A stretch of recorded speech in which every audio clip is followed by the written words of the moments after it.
degree. Sip with me. I'll pour it hot, so hot. I'll pour it sweet, so sweet. Spilling his tea, spilling and sipping his tea, spilling and sipping his tea. Thanks for watching me, tuning in, subscribing, hitting that like, smash that like. I don't bite, no. It's Yolanda degree, feeling great, spilling tea.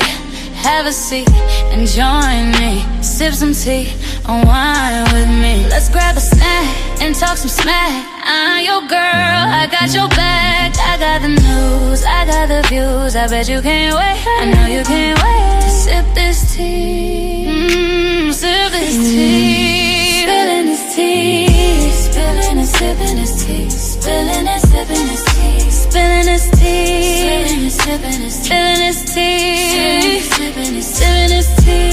Spilling and sipping this tea. Spilling and sipping this tea.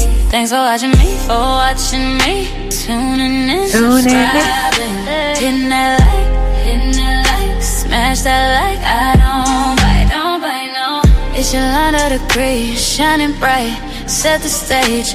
Hollywood dreams, red carpet scenes, glitter and glow, the secrets I know. Drama with flair, I serve it rare. I got the scoop, I got the proof. I know you can't wait, so come and escape and sip this tea. Sip with me, spilling this tea, spilling and sipping this tea, spilling and sipping this tea, spilling this tea, spilling this tea, spilling this tea, spilling this tea, spilling and sipping this tea. Y'all know we gotta run it back.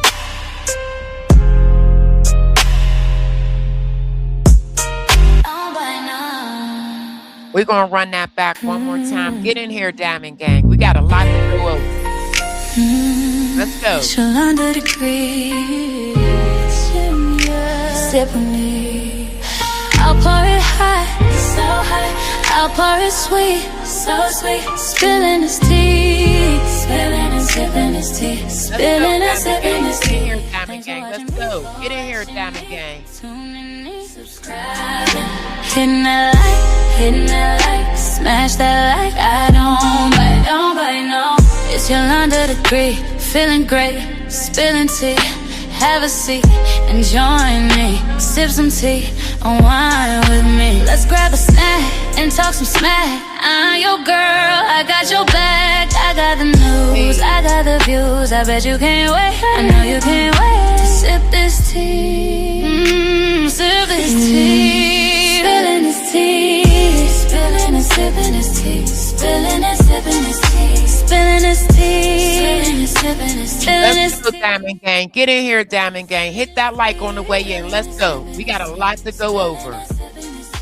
Thanks for watching me, tuning in, subscribing, hitting that like, smash that like. I don't bite, no. It's Yolanda degree, shining bright, set the stage. Hollywood dreams, red carpet scenes, glitter and glow, the secrets I know. Drama with flair, I serve it rare. I got the scoop, I got the proof. I know you can't wait, so come and escape and sip this tea. Sip with me, spilling this tea, spilling and sipping this tea, spilling and sipping this tea, spilling this tea, spilling this tea, spilling this tea, spilling this tea, spilling and sipping this tea. Yeah, let's go, y'all.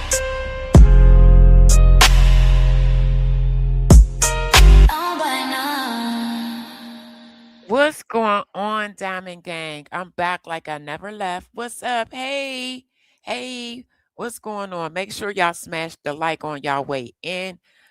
Welcome. Shouts out to my subscribers. If you're new here, please subscribe to the channel. I got another war update. I didn't go live yesterday, and I'm happy that I didn't, because now the Houthis is involved in, they're on Iran's side. So the war is extending at this point. It's extending. A lot of things that I've been telling you guys all week long is now happening. So we're going to get straight into it because I got so much information. It's crazy. So I'm going to go ahead and pull up my screen and we're going to dive straight into this. Let's go, Diamond Gang. Let's go. Brandon, do you think Iran does believe it has the upper hand? And if so, does it?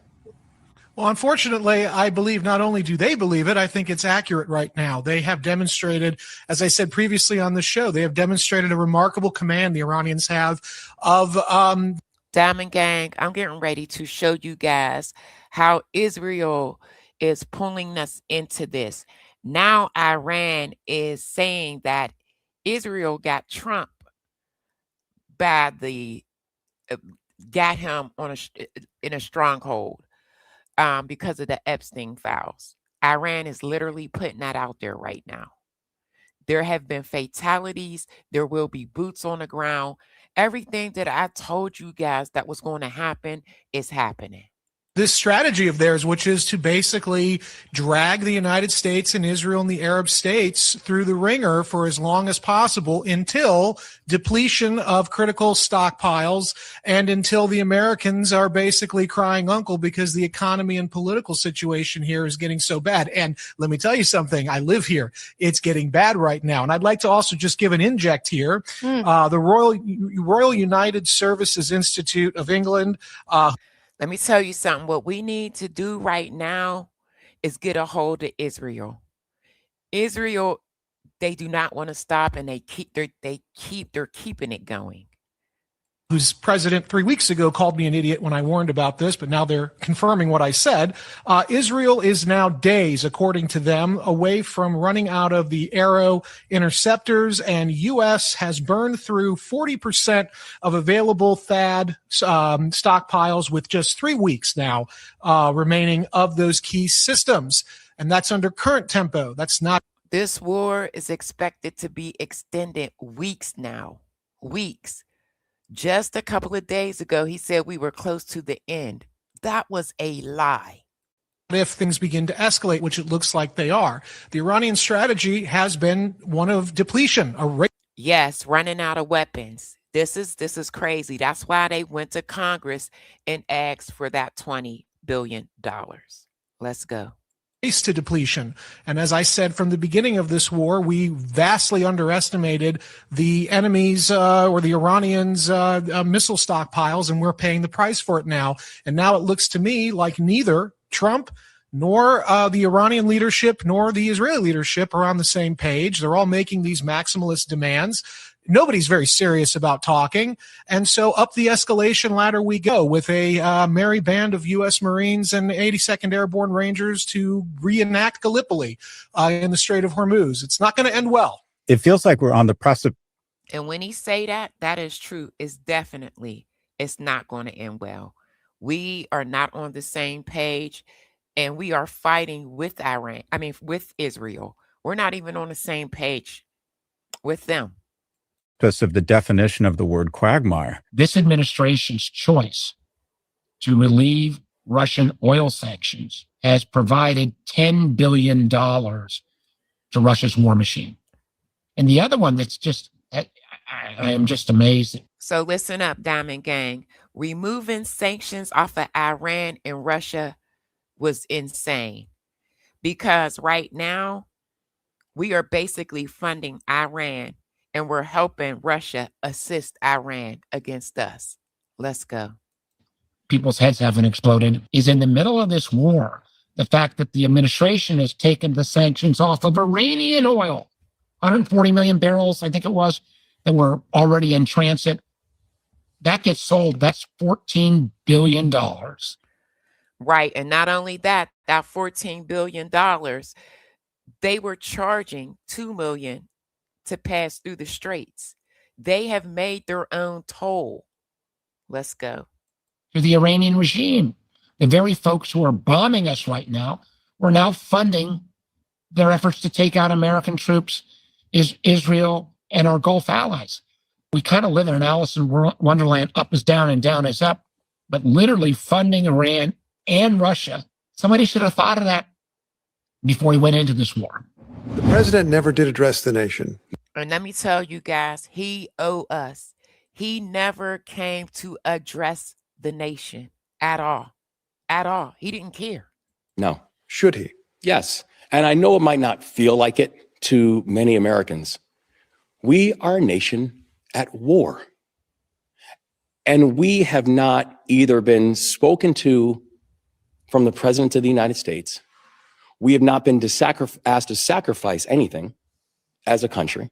We don't have a measurement of explanation as to what is going on.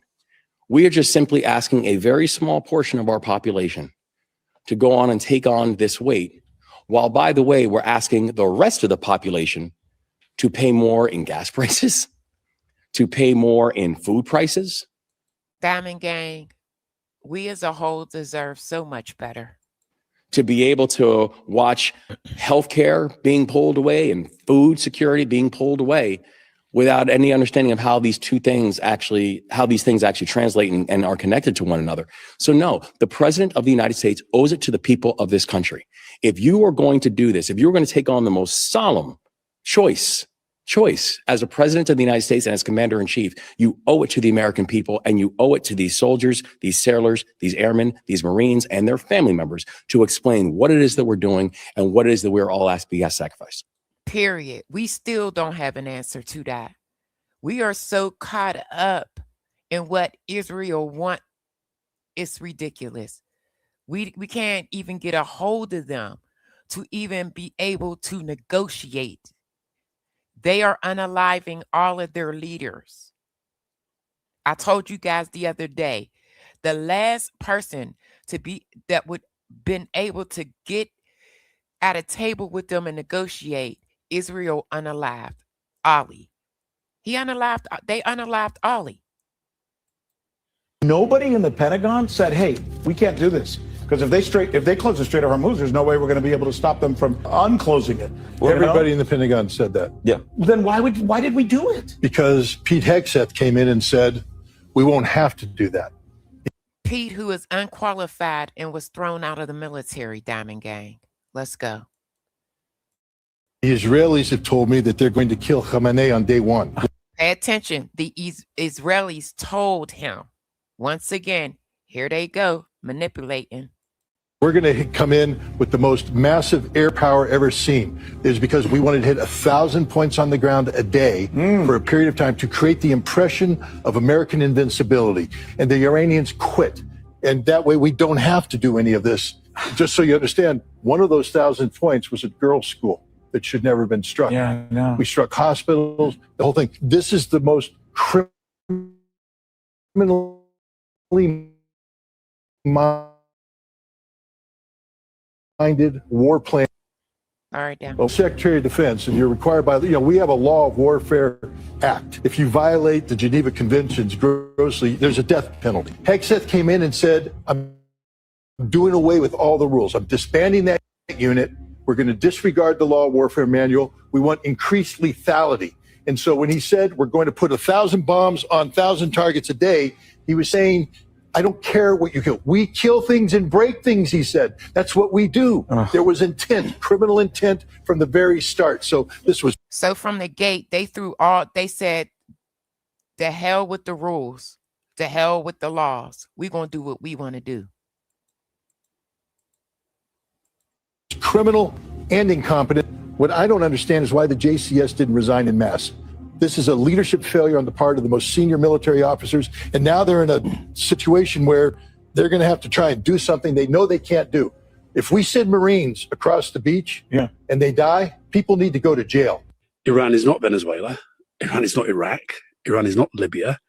Iran is bigger. Let me tell y'all, Iran has been planning for this moment for us to strike for a very long time. For a very long time. And like this guy's going to say, longer than Trump has ever thought about it. stronger. And the sense you get is that they've been planning for this a lot longer than Trump has. We might like to think that for 47 years, the Americans have thought about how do we do this, but actually they haven't. They've been doing what Kareem Sajapur, when he was brilliant on our special question time we did last week, and he was basically saying what the world has been doing is containing.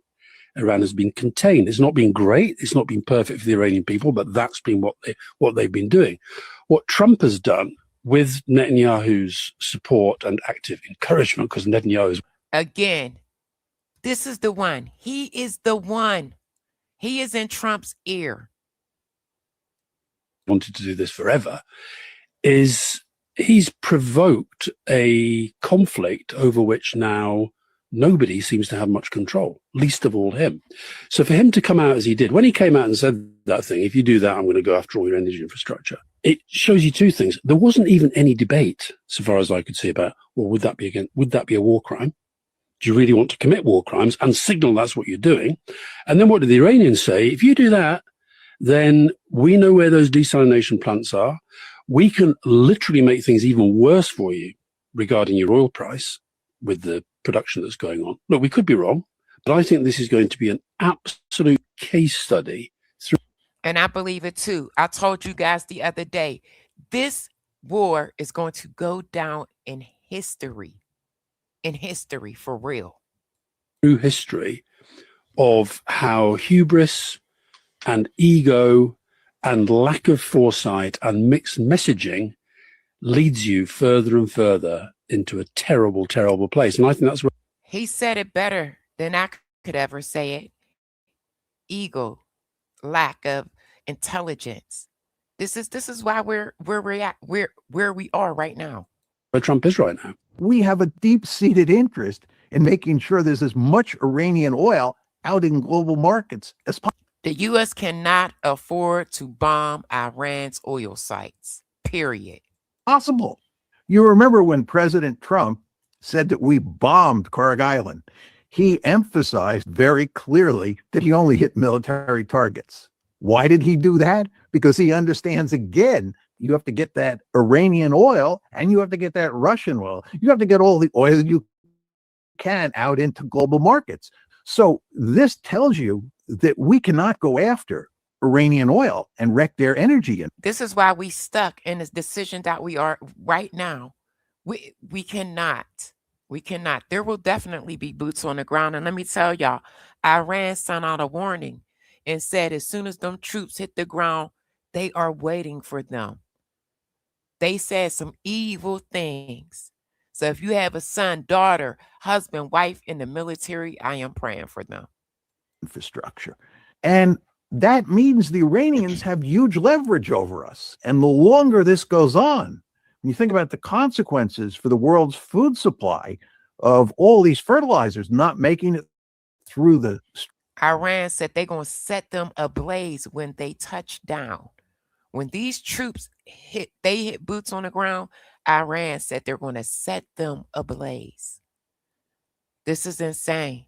Great. And then you think about the consequences of only 5% of the pre-war flow of tankers through the strait is now taking place. You see that the potential for disaster is huge. And not only that, now that the Houthis has entered the war, they are even going to they're getting ready to decide whether they're going to block their part of the straits. So nothing's going to get in and out. And the Iranians have a vested interest in stringing this out, because the more they string it out, the more desperate President Trump gets. What's really going to cause President Trump to cave in a major way is when he comes to understand that if he doesn't shift course, the Titanic is going to hit the iceberg. And the pressure is already there. So I think if you look at Trump, these fake awards. I'm going to tell you right now, this is another clip again, how Israel, Bibi, is influencing a lot of this. Let's go. It's no secret why he receives them. Everybody in the world, and certainly all American politicians, his cabinet, and those who want favor or a reward from him, know that his narcissism controls everything he does, that to appeal to him and put him in a mood to be generous with you all you have to do is compliment it. And they do. I mean, they play him like it's a puppet. I mean, look at how successful Putin is. Putin, who couldn't sell, other than limited barrels of oil a day for a maximum of $75 a barrel, and just a few weeks ago, is now selling as many barrels as they can produce at $154 a barrel. That's pretty. Yeah, and he's doing that because we lifted sanctions off of Russia. Pretty impressive. Same with Iran. I mean, we're bombing bombing the hell out of Iran, but they're making money on it now because Trump, because of the abject humility that he's suffering for having started this war without a purpose and having no idea what the exit ramp is, has to pay these guys to try to ease his humility with the hope that they'll get him out of it. But again, he lifted sanctions off of Iran as well. But they're not getting out of it. What we know is Russia is building a new generation of drones that they're about to ship to Iran, and they're selling intel that's going to be used to attack and which is crazy. Because again, Russia is helping Iran fight us and potentially kill our people. It's pure insanity. But the way to get Trump to do anything you want is to play to his ego. And that is what Bibi is doing. That is what Israel is doing. That's how we got in this mess. Do you think Donald Trump has betrayed America first? I think that this war is something that he promised he wouldn't do, not once, but countless times. And until YouTube is banned, we'll be able to prove that. And the idea behind it is not only contrary to America first, it may be its inverse. There's no argument that changing the regime in Iran helps the United States. And if there is an argument, I'd love to hear it. And by the way, if that argument is sensible and convincing, I will support it. All I care about is the United States. But I haven't heard that argument a single time. All I've heard is the kind of... And yet there is still no regime change. But that's not what Israel wants. Israel wants to totally break them. They don't want anybody to be able to lead. They want to unalive any and every leader. Tiresome fear-mongering about nuclear weapons, which Iran did not have. It's insulting, actually, even to make that argument to me, that Iran's nuclear program posed such a threat to the United States 3 weeks ago that we had to launch a full-scale war against them. No one's even arguing that because it's stupid and the facts don't support it. So why did we do this when we did it? Because Israel wanted to do it. They chose the time. Bingo. Israel wanted to do it. Israel. No one disputes that. And timing in war, as in life, is a lot of it, and it determines outcome. And they hadn't thought through what was going to happen next. The Israelis hadn't, and we hadn't, because we didn't have time to. So over the next couple of days, y'all getting ready to hear the Epstein files, because that is what Iran is screaming, that Israel got something over Trump's head dealing with the Epstein files. And they said it today. Iran said it today. It sounds to me like you think he has betrayed it. This war is clearly contrary to what he promised and contrary to the idea that your leaders should put your interests before those of foreigners, period. We put Israel's interests before ours. This has got way more Did y'all hear that? We put Israel's interests before ours. Did y'all hear that? complicated than he thought it might be. What does an off-ramp look like for Donald Trump right now where he could claim some kind of legitimate victory without losing too much face? Because ultimately, as we know with him, that will likely be his biggest calculation. First and foremost, he has to restrain the Israelis, as we've seen over the course of the last 2 weeks. Bingo. First and foremost, he has to restrain the Israelis. They are out of pocket and out of line. Every single time that President Trump says he wants some form of a de-escalation with the Iranians, the Israelis go and take major strikes against Iranian energy or other key Iranian targets, basically to disrupt the potential for any kind of de-escalation. Did y'all hear that? So they want to make sure that there is no way that there is any negotiations going on. They go and do things. No negotiations with the Iranians will be successful until the Israelis are restrained. And you have to do that by saying to the Israelis, we will help you defend yourself, but we will not give you the capability to go on the offense. If you guys go on the offense, you're going it on your own. And the Israelis have never been told that before. And we have to. And we waiting on Trump to say it, to get up and say it, so we could get these troops home. Be very, very serious about that. This war was not about the nuclear program because Do they've you done not nothing think? Well, that's actually the thing that they have said that makes sense to me. Like, I think I'm actually kind of with you in terms of I don't understand what the goals of this thing are. If we take it that the nuclear stuff and degrading the military, that's fine. But then why are you killing their leaders? That's the bit I don't understand. Well, interestingly, they're not.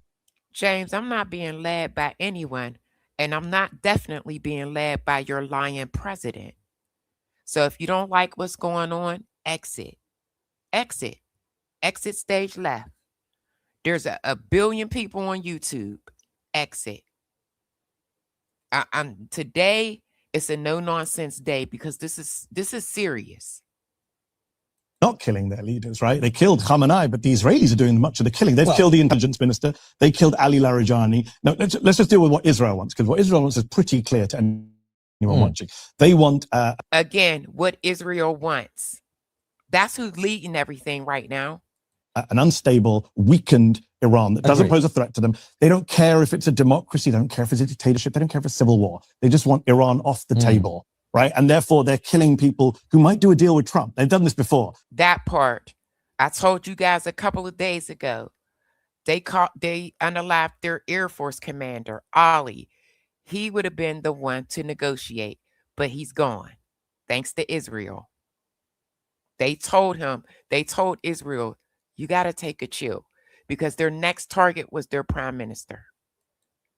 Last year in the 12-day war, they tried to kill a guy called Ali Shamkhani, who survived. Then they killed him now. He was a negotiator who Trump had been praising and reposting on social media. They killed him because they don't want Trump to do a deal with this guy. Why not? Because they don't want to negotiate a solution to this conflict. They want to keep going, the Israelis, until... Period. And now we're trapped and we're stuck. And we don't know what to do. They wipe out everything they want to. Yeah, they want to degrade Iran. They don't want Donald Trump to do one of his deals. That's the worst thing they could have done. They didn't want the JCPOA, the Iran nuclear deal that Obama signed, that resolved the nuclear program for at least 15 years. They were dead against that deal. But so was Trump himself. Yes, and Trump pulled out of that deal. And then what happened? Enrichment went up. Then Biden came back in, said, let's try and go back into that deal. The Israelis attacked Natanz in 2021. They enriched up to 60%. Then last year, they went to Oman to negotiate. They had a meeting scheduled for Sunday. The Israelis bombed on Friday. This year, they negotiated in Geneva. The Omani foreign minister came to DC and said, a deal's on the table. Apparently, Jonathan Powell from the UK said there was a deal to be done. Guess what happened? The US and Israel bombed the next day. There's a history of... And I've been telling this story since I've been covering the war. This is exactly what happened. Israel in particular, but also the US, bombing every time we're close to a deal. Every time there's a... They were in the 6 rounds of negotiation when we did this. Negotiation. Under the cover of Trump's disastrous decision to attack Iran, Trump has ended all sanctions against the Russian oil industry. And we know from early reports about the war that the Russians returned the favor by providing targeting information on the Americans to their allies, the Iranians. Right. Now, did y'all hear that? Russia provided Iran with information. They are assisting Iran. Although we removed the sanctions off of them and Iran, it don't make sense. we find out that the Treasury Department is ending sanctions against the billionaires that are in the close circle around Putin, and that Putin is now providing upgraded drones to the Iranians in their war against Israel. Trump is caught between those who control him in Israel and those who control him in Russia. And the end result is that Trump is He's pledging the allegiance to too many people. That's what he's doing. That is exactly what he's doing. funding the Russian war against American troops. They share these drones with the Iranians, and then they use these satellites and share, and then Iranians attack bases of the UK, United States, or Middle East partners of the United States, by the way. You believe Russia is actively helping Iran target American forces in the Middle East right now? I think that Russia, in Russian interest, to help Iranians And I not believe, I know that they share information. This is what we know. And I've been telling you guys this for almost a whole week. That's why if I get not once the information from my intelligence that they make images of American base, I mean this is the answer. Do they help Iranians? Of course. Chief, you're right. It's not good at all. It's not good at all. How many percent? 100%. It was 4 weeks ago tonight that the U.S. military was secretly on the verge. Trump said 4 to 6 weeks, Diamond Gang. That's not going to happen. This is going to probably more than likely lead into more months and months. Of attacking Iran. Since then, the U.S. and Israel have hurt but not eliminated Iran's missile threat. And tonight, a dozen more U.S. troops are wounded after Iran hit an air base in Saudi Arabia. And our Margaret Brent. Let me tell you something, y'all. The clips that I got for y'all, the Houthis have entered. They got women gearing up right now, okay? They are now accepting 12-year-old children in Iran for this war. 12-year-old babies. I'm going to show you guys that tonight. This is serious. And reporting tonight, the Trump administration says the fighting could last another 2 to 4 weeks. Here's senior foreign correspondent Holly Williams from Tel Aviv. The Strait of Hormuz is closed, according to a statement from Iran's Revolutionary Guards today. They vowed a severe... They literally had this 12-year-old baby with an assault rifle on their shoulders. The women all had assault rifles. They said for this ground mission, they are waiting for our troops to touch down because they said they're just going to blow them up. This is serious. Severe response to any ship trying to get through. It seems to contradict President Trump's claim yesterday that Iran had allowed 10 ships through the strait as a gift to him as he tries to negotiate an end to the war. We have very substantial talks going on with respect to Iran. With strikes and the threat of mines, Iran has effectively paralyzed traffic through the... And for some reason, Trump cannot get a hold of Israel. And Iran is screaming Epstein files. A narrow passage since the early days of the war, sending energy prices soaring. This is the Iranian coastline. The Strait of Hormuz normally carries around 20% of the world's oil. Could a single mine take out an oil tanker with a hull worth hundreds of millions of dollars? That part, Brahms, is it Brahms bombs? DK? Brahms bombers? Yeah, you're right. He just keeps lying. This is not okay. And cargo worth hundreds of millions of dollars? Nobody is going to take a chances like this. Even with a military escort, there's no 100% guarantee that an oil tanker could make it safely through the Strait of Hormuz. Exactly. Iran has reported... Can y'all do me a favor? Please hit the like. I got, 200 people in the room? Hit the like, please, for me. Can y'all get me up to at least 100 likes? I got so much information for y'all over the past 2 days. The last time I was live was Friday. Please hit the like, gang. Charged some ships up to $2 million each for safe passage, described either as a toll booth system or a shakedown. With President Trump under pressure to end the war... The Houthis is talking about blocking the Straits of Hormuz in a different direction. Like, they are involved now. This war is expanding. It's expanding. I don't ask for super chats. I don't ask for cash apps, super stickers. All I'm asking for is a like. That's it. That's all. Control of the Strait of Hormuz gives Iran a powerful bargaining position, even as it's pummeled militarily. Secretary of State Marco Rubio said today he expects the war to continue for weeks, not months. And Tony, he said the US can achieve its objectives in Iran without any ground troops. That's a lie. They're over there now. Okay, so here's why it will be extraordinarily difficult for the United States to simply go in on the ground. Now I'm going to show you guys the missions the mission that they're getting ready to try to send our troops on. Pay attention and look at this.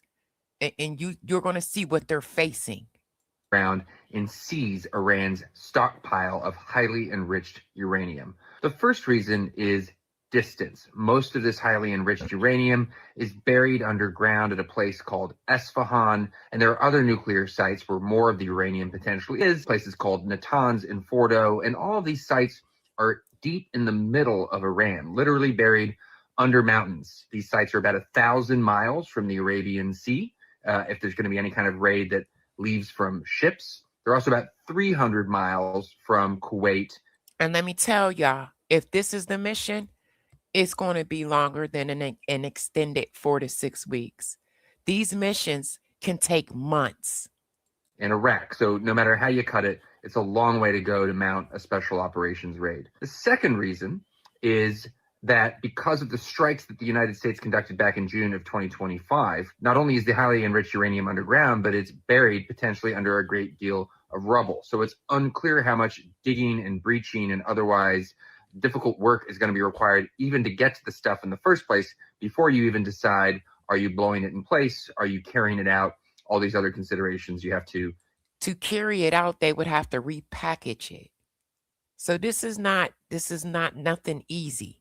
Take into account. So it's entirely possible that not only will this be one of the riskiest special operations missions in American history, should it occur, but also potentially one of the largest, because you would need a lot of forces on the ground. The longer you're there, the riskier it is, the more risk of opposition. So you need more forces in your cordon, more forces in the overhead. You need to bring a lot of assets with you. It would be an extraordinary challenge. Reports out of the White House indicate that at some points in the course of the last month, it has been considered, and the world waits to see what's going to happen next. Did y'all hear that? So those troops that's over there, this is what they're facing. We have some news this evening. Donald Trump is now calling the Strait of Hormuz the Strait of Trump. I'm serious. And he went on to say that his ego is getting out of pocket. And I'm going to say this, I will be reporting on King's Day. So the protest was very successful. fake news will, quote, call it an accident, but there are no accidents with me. Trying to throw his name on yet another geographical landmark, this time near Iran, which the United States has no sovereignty, no territorial ownership of. Now, at the same time, the United States is actually deploying a significant number of new troops to the region. CBS has now confirmed that the United States is deploying the USS aircraft carrier George W. Bush, which is expected to arrive in the coming days and weeks. At the same time, we've deployed... And I'm going to show you guys as well the fatalities that we had over the weekend. A lot went on. A lot. A number of Marines, thousands of Marines, that would be the precipice for boots on the ground in the region as well. But that could spell a revolt among House Republicans. 60 to 70, according to Politico, may revolt if Trump goes along with this plan. We'll have to see what happens next. So as always, spread the word and follow along, stay up to date on all the news you need to know about. There'll be more to come soon. Donald Trump just actually said this out loud in front of a crowd of people. Just watch. Period. Something nice. You don't have to wait a lifetime to find out is somebody a winner or a loser. You got Friday, I showed you guys. They do not agree with a lot of things that he's doing, but out of fear, they fear him. They're intimidated. So they just go along with this. A lot of losers, mostly losers, fortunately. It's a good thing to have a lot of losers. I always like to hang around with losers, actually, because it makes me feel better. So he's calling Pete, all of them, losers. I hate guys that are very, very successful and you have to listen to their success stories. I like people that like to listen to my success. So he says he likes to hang out with losers, huh? You know, Pete Hegseth, huh? If you are one of those people or the many others that Donald Trump hangs out with in his administration or at Mar-a-Lago, you have to be sick right now. You are so loyal to this guy. You compliment him every day. And he... Desmond, right? You said the last Republican president said a war was going to take weeks, ended up being the longest war in U.S. history. Crazy. Hit the like, y'all. We got so much more. He's calling you a loser. He's saying he likes to hang out with you because you're less successful than he is. I mean, seriously, for some of these people to support Donald Trump, you got to be a masochist. I mean, he like insults his supporters to their faces. They love it. He insults his friends to their faces. They love it. It is so weird. But he's openly saying he likes to hang out with losers to boost himself up. It's sad and also insulting to the people he's around. What does the off-ramp look like in Iran? Well, the president said, look. So let's take a listen at what Vance think, y'all. Let's see what his VP's got to say. We've accomplished the gross majority of our military objectives. I think you can make a good argument we've accomplished all of our military objectives. The president's going to keep at it for a little while longer. I'm going to tell you guys this. If there are negotiations, this is the guy that they want to talk to. He has been distancing himself. You don't see him as much as you see everybody else. He don't like what's going on. He just don't want to say it. To ensure that once we leave, we don't have to do this again for a very, very long time. That was fundamentally the president's goal. He said, look, this country, they're threatening us in all these ways. They're still trying to build a nuclear weapon. We need to neuter them for a very, very long time, and that's the purpose. You're right. Gas prices have certainly gone up because of what's going on in the Middle East, but they're going to come down, right? This is a very, very temporary reaction to what is going to ultimately be a short-term conflict. I'm going to tell you right now, if they mess with their energy structure, it's going to be a long time before we see relief. Conflict. I think the president's been very clear about this, that we're not interested in being in Iran a year down the road, 2 years down the road. We're taking care of business. We're going to be out of there soon, and gas prices are going to come back down. We have some major news as 10 U.S. troops have been injured. We getting ready to get on the fatalities that happened over the weekend. Let's go. In an airstrike from Iran that hit Prince Sultan Air Base in Saudi Arabia. 2 of those American troops are seriously injured.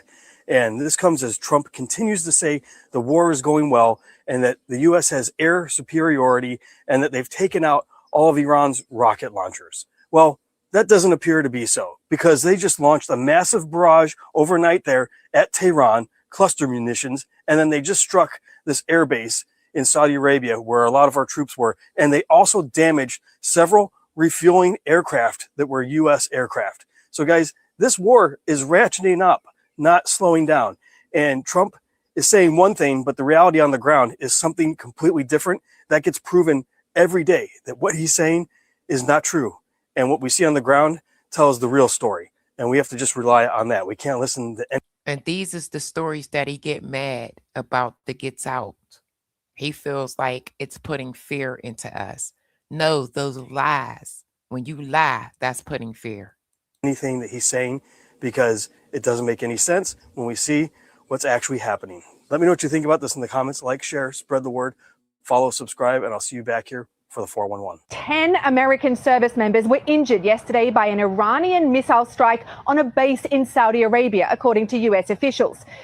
Put a 1 in the chat if you heard about these fatalities and these injuries. With 2 of them sustaining very serious injuries. They're being hit so hard, anybody would be negotiating. They are negotiating. They're begging to make a deal. President Trump. No, they're not negotiating. And now the Houthis are involved. So the war is expanding. But repeated his claim last night that Iran's leaders are eager to negotiate an end to the war, pointing to the degradation of Iran's missile capabilities. We knocked out 97% of the launchers. But Iran is still launching missiles, doing damage here in Israel overnight. And Iran's leaders are wielding a powerful economic weapon. Again, Diamond Gang, we went in, they said regime change. There hasn't been any. There hasn't. The objectives that they threw out there, none of those goals have been accomplished. They still have the uranium. They still have their regime. They still, they got the straits closed up. None of the goals have been accomplished. And they still have nukes. Let's go. Bombs. Strikes and the threat of mines, Iran has effectively paralyzed traffic through the Strait of Hormuz, sending energy prices soaring and piling pressure on Trump to end the war. Now, this is the narrow The Strait of Hormuz normally carries around 20% of the world's oil. That's around 20 million barrels a day. Could a single mine take out an oil tanker with a hull worth hundreds of millions of dollars and cargo worth hundreds of millions of dollars? Nobody is going to take chances like this. Even with a military escort, there's no 100% guarantee that an oil tanker could make it safely through the Strait of Hormuz. Exactly. Iran has reportedly charged some ships up to $2 million each for safe passage. And I told you guys that Friday that they were charging $2 million to let them go through. Described either as a toll booth system or a shakedown. It's a shakedown, and they made their own toll booth, which is a crime in their country. Everybody's just breaking the rules, the laws. Even with war in the Middle East raging, Trump hinted last night that he has another country in his sights. They built this great military. I said, you'll never have to use it, but sometimes you have to use it. And Cuba's next, by the way. But this is what I'm saying. He's planning for Cuba with no exit strategy. None from this war right now. pretend I didn't say that, please. Pretend I didn't say that. Please. Secretary of State Marco Rubio said yesterday that he expects the war to continue for weeks, not months.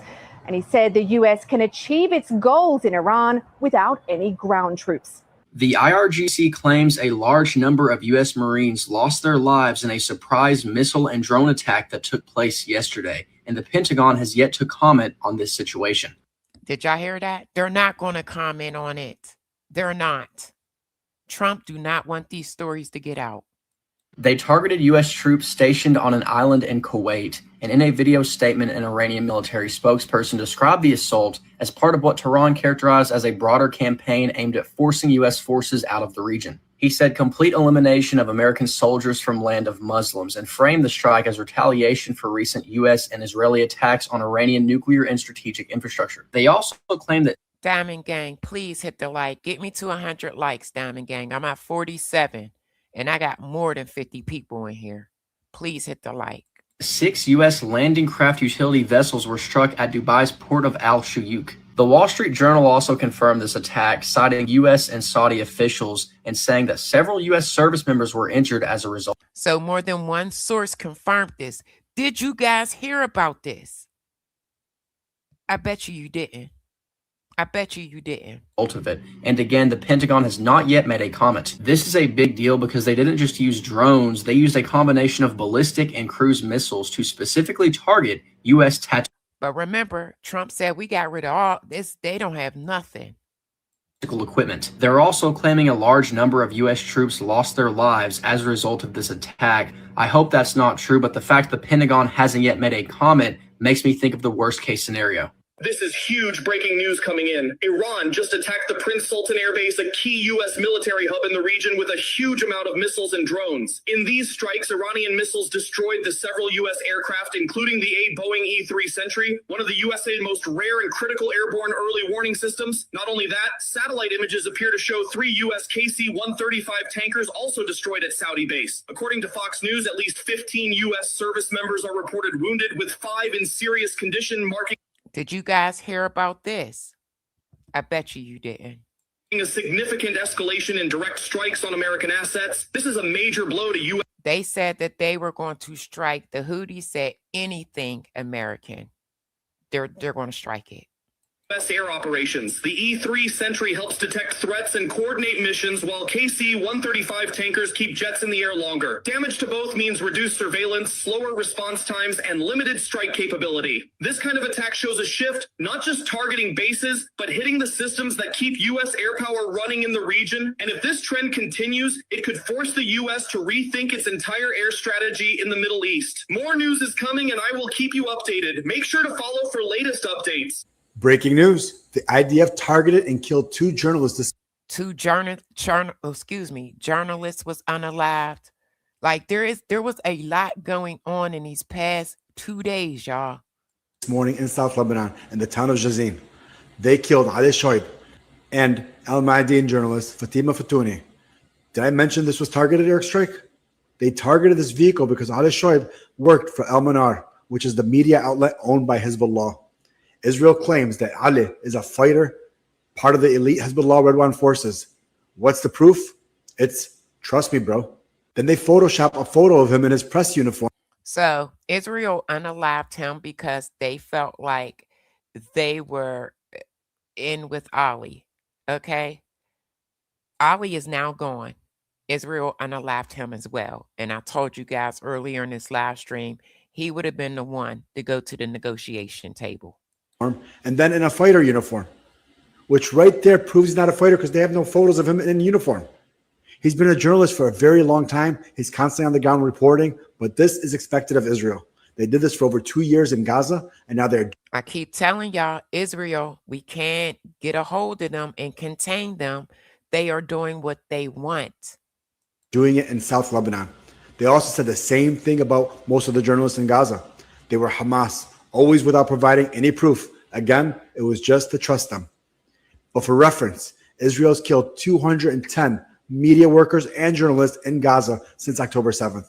And the crazy part is this: more journalists were killed in Gaza than in World War I, World War II, the Vietnam War, the Yugoslavia wars, the war in Afghanistan combined. Is anyone going to hold them accountable? No, I didn't think so. Can Hezbollah start targeting journalists from Israel state media stations? They could say they work for the terrorist state and therefore are terrorists.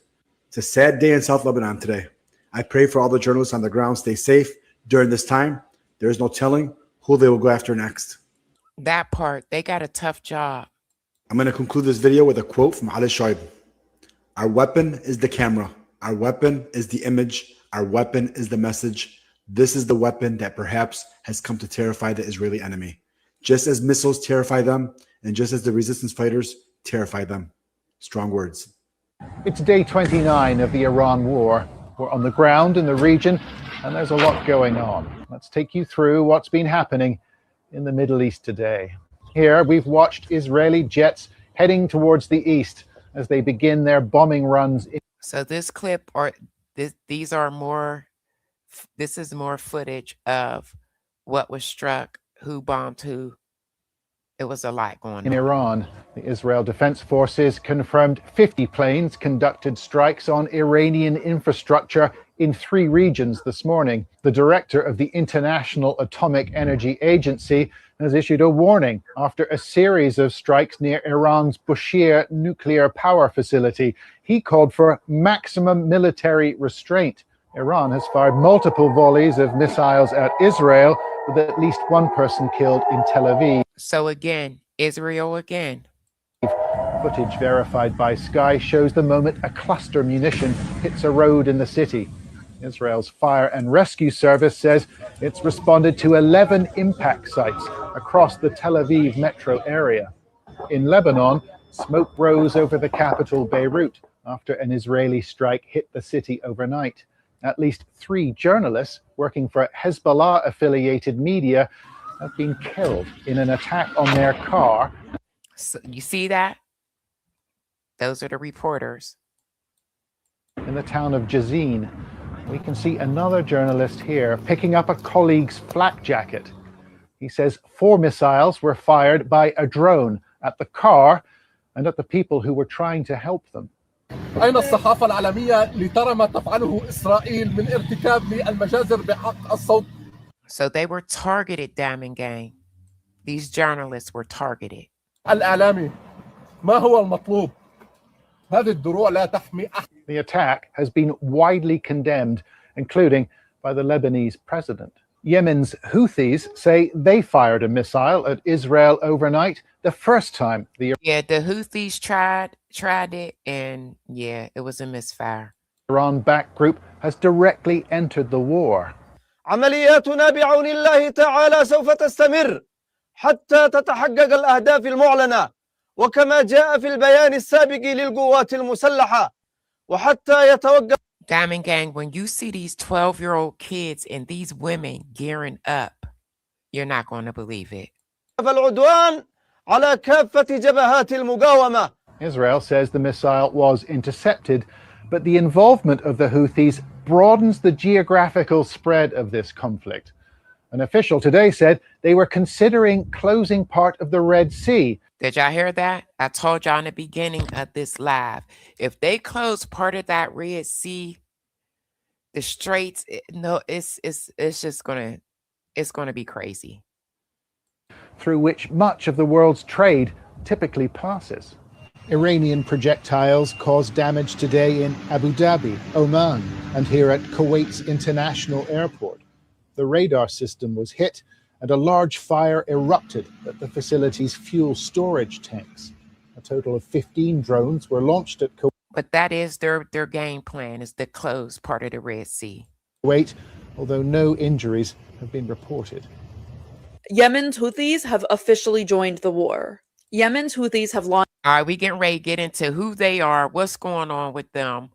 We're going to go over Iran lowering the age limit, allowing 12-year-old babies to enter this war. It's crazy. I agree with you. You said we need an actual anti-war party. I might have one. My next live stream. Make sure you subscribe. Launched a strike against Israel, saying that they targeted Israeli military sites for the first time since the U.S. and Israel began its aggression against Iran. The IDF admits that they identified a barrage of missile strikes coming from Yemen towards Israel, though they claim their air defense systems neutralized each threat. This move by the Houthis is a huge escalation in the conflict, but aside from the missiles, there is a greater, more pressing threat from the Houthis. They may close off another key shipping channel. Analysts have told CNBC News that the Houthis could attempt to close off maritime traffic through the Bab el-Mandeb Strait, in addition to the closure of the Strait of Hormuz. Ships have to pass through this strait to get through to the Red Sea and the Suez Canal. The Bab el-Mandeb Strait is another vital waterway. So if you guys think that this is slowing down, it's not. If they close that, it's definitely going to escalate. Way for global energy markets. It's estimated to account for roughly 12% of seaborne oil trade. At the same time, roughly 20% of the world's oil supplies moves through the Strait of Hormuz, which has been closed since February 28th. Roughly 30%. If they close it, that will be another chess move against the U.S.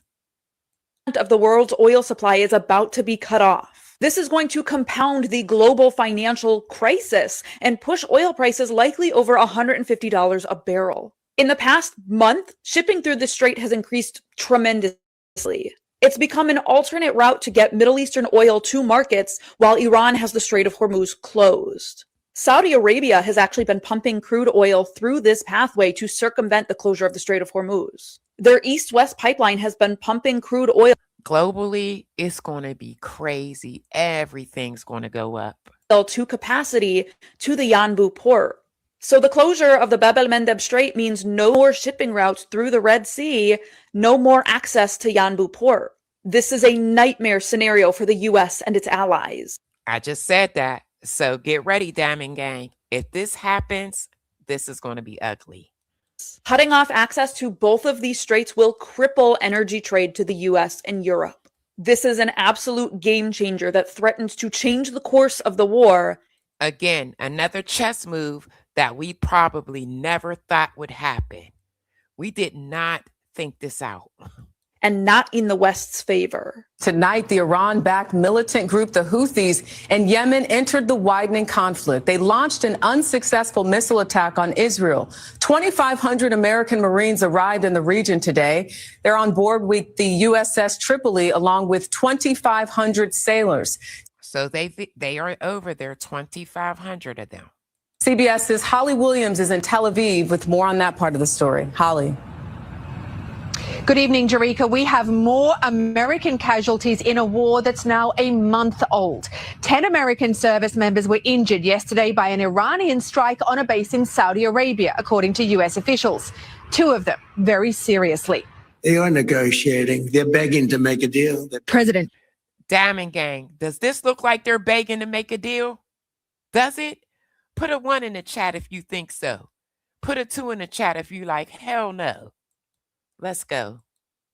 Trump repeated his claim last night that Iran's leaders are eager to negotiate an end to the war. But Iran has said it's rejected an American ceasefire plan and won't negotiate. Even as the country's pummeled by American and Israeli airstrikes, Iran's leaders are wielding an economic weapon that gives them bargaining power.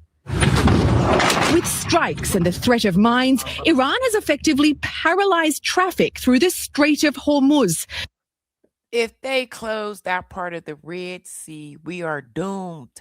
Doomed. Hit the like, Diamond Gang. Hit the like. Which normally carries around 20% of the world's oil. It sent energy prices soaring and piled pressure on Trump to end the war. If the president can't reach a deal with Iran, he could stop the war unilaterally. But that would leave the Iranian regime with around... Guess what? If he does that, it's going to be off for nothing. There was not a change. Yeah, some leaders were unalived, but there was no regime change at all. So this is all for nothing. So what y'all think he's going to do? His ego. He's not going to do that. 1,000 pounds of uranium enriched to 60% and the ability to rebuild its nuclear and missile programs. We are not going to give it up, not going to give we don't have a flexibility here. Retired General Yaakov Amadror is Israel's former national security advisor. President Trump is under a lot of pressure to end the war. If the war ends soon, will that be too soon from Israel's perspective? Let me tell you something. Even if Trump wanted to and said, I'm done with this, Israel is not going to let it go down like that. They don't want to stop at all. I showed you guys that in the beginning of this live stream. They don't want to stop.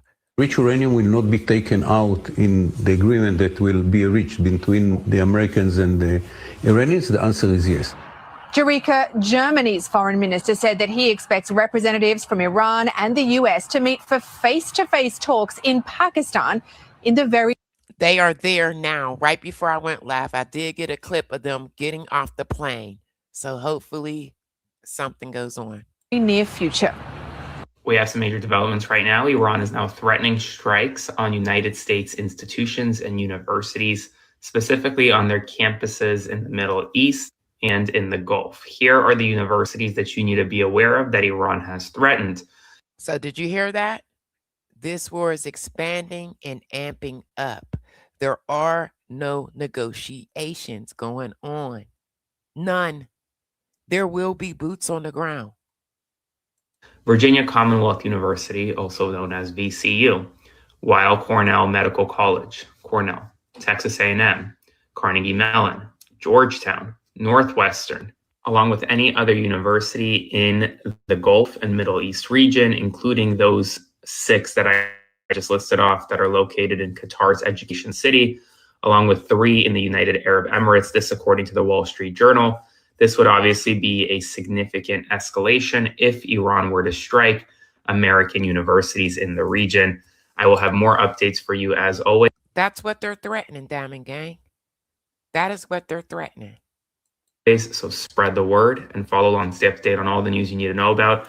Oh, and a recent strike on U.S. forces in Saudi Arabia was actually more dangerous or more deadly than previously reported. We now have confirmation that an E-3 plane that the United States military has, it's worth millions and millions of dollars. I showed you guys that about 3 clips ago. Has effectively been destroyed. So spread the word, follow for more. Iran is now threatening to attack American universities abroad as Donald Trump gets closer and closer to a ground operation in the Middle East. In a statement on Sunday morning in Iran, the Islamic Revolutionary Guard Corps warned all employees, professors, and students of American universities in the region to stay at least a kilometer away from the schools. It said the schools are legitimate targets, accusing the United States and Israel of attacking Tehran University of Science and Technology. And there are a lot of prestigious American universities in the region. For example, New York University has a purpose-built campus in Abu Dhabi. That's another reason why they don't want to negotiate with Trump, because they feel like Bibi is got him on strings and he's a puppet. That's another reason why. I just told you guys in the beginning of this live stream, Iran is screaming Epstein files. This is how bad it's getting. while Qatar's education city has attracted a number of big names such as Georgetown, Carnegie Mellon, Northwestern, Texas A&M, and others. In the academic year 23 to 24, there were around 5,000 Americans studying in the Middle East and North Africa, meaning that there are probably thousands of Americans there right now that could be targets. Donald Trump has no plans to end this war, no off-ramp that he could possibly take, and matter of fact, he's looking to expand this war, make it even more deadly, more dangerous. So if you or a loved one is at one of these universities, please spread the word, share this information with them, because it is vital that if you know anybody going to school abroad at one of these schools, alert them. Alert them. They're targeting these universities. they see it. We have some news right now. Iran says that it is waiting. Iranian forces are waiting for American ground troops to arrive so that they can, quote, set them ablaze and punish America's regional partners. Did y'all just hear that? I told you guys in the beginning of this live, they are waiting for our troops to hit the ground to set them ablaze. I told y'all that. Can y'all hit the like, please? I got 63 likes. Get me to 100 likes. Please, please, please. Middle East and North Africa, meaning that there are probably thousands of Americans there right now that could be targets. Donald Trump has no plans to end this war, no off-ramp that he could possibly take, and matter of fact, he's looking to expand this war, make it even more deadly, more dangerous. So if you or a loved one is at one of these universities, please spread the word, share this information with them, because it is vital that they see it. Listen up, Diamond Gang. This is another threat to our troops that have not hit the ground yet, but will. We have some news right now. Iran says that it is waiting. Iranian forces are waiting for American ground troops to arrive so that they can, quote, set them ablaze and punish America's regional partners. Speaking of like Saudi Arabia, UAE, Bahrain, those in the Gulf. The speaker of Iran's parliament is accusing the United States of America of trying to publicly negotiate, all while planning a secret ground invasion and other operations. Bingo. So they think Trump is playing with them. They think Trump, and I said this Friday, he's buying time for those troops to get over there to hit the ground. That 10-day extension. Throughout Iran. He's not fully wrong, just because we have confirmation from the Washington Post that the Pentagon is prepared for possibly weeks of ground troops on the ground in Iran. And we've sent thousands of Marines and other military personnel to the region in recent days and recent weeks. And so Iran is saying, all right, I'm ready. We're ready. Come on over. We're ready to fight back. And it doesn't seem like this. Does that look to you guys that they're negotiating? That don't look like a negotiating to me if they're talking about setting us ablaze. Lies on top of lies on top of lies. I'm just trying to prepare y'all for what's to come. And I've been saying this for a week now. Secret ground operation is so secret.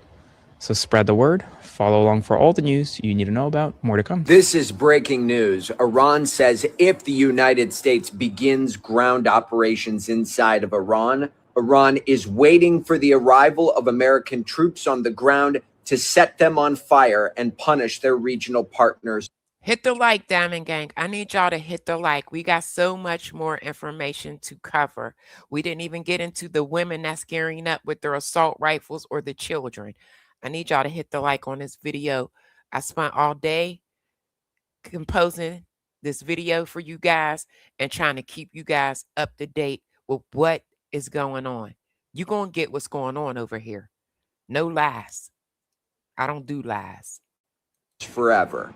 So what happens if the Iranian leadership thinks that they are winning this war? If they look at how everything is playing out right now and think that they have the upper hand and that they have a cleaner, fast... Well, let me tell you something. They do believe they got the upper hand. And they do, based off of the straits. They do. They got it on lock. ...path to victory than the United States or Israel. Probably plays into how they view these negotiations, if they respond at all, right? And this was a new piece by Nadav Ayal. He's a professor. A win for them is to cause pain, economic pain. That's a win for them. It's not about who they can unalive and how many they can unalive. That's why they closed the straits, to put the pressure. Columbia School of International and Public Affairs, where he was talking with some Israeli officials, where he said security officials there say the main problem lies in Iran's sense of victory. Iran is issuing international statements dripping with arrogance, demanding the removal of all American bases from the region and the collection of tolls by Iran in the Strait of Hormuz. He said, I am told the Iranians truly believe that they are winning. One security source put it this way: part of the problem with Iran's leadership right now is that it is so detached from reality, hiding and out of fear for its survival, that it does not fully grasp the extent of the damage inside of Iran. As a result, it is neither sufficiently incentivized to move towards a meaningful agreement. Bingo. Because they think they're winning and they got a leg up on us, they're not. That's why they keep denying the negotiations. That's why they keep saying, no, we're not. No ceasefire. Not only that, they don't trust us.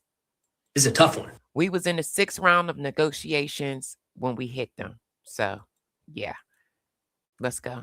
Of available facts. Sorry, gang. Let me speed it back up again. I apologize. I hit the rewind button. But that's the reason why they don't trust us. By Iran in the Strait of Hormuz.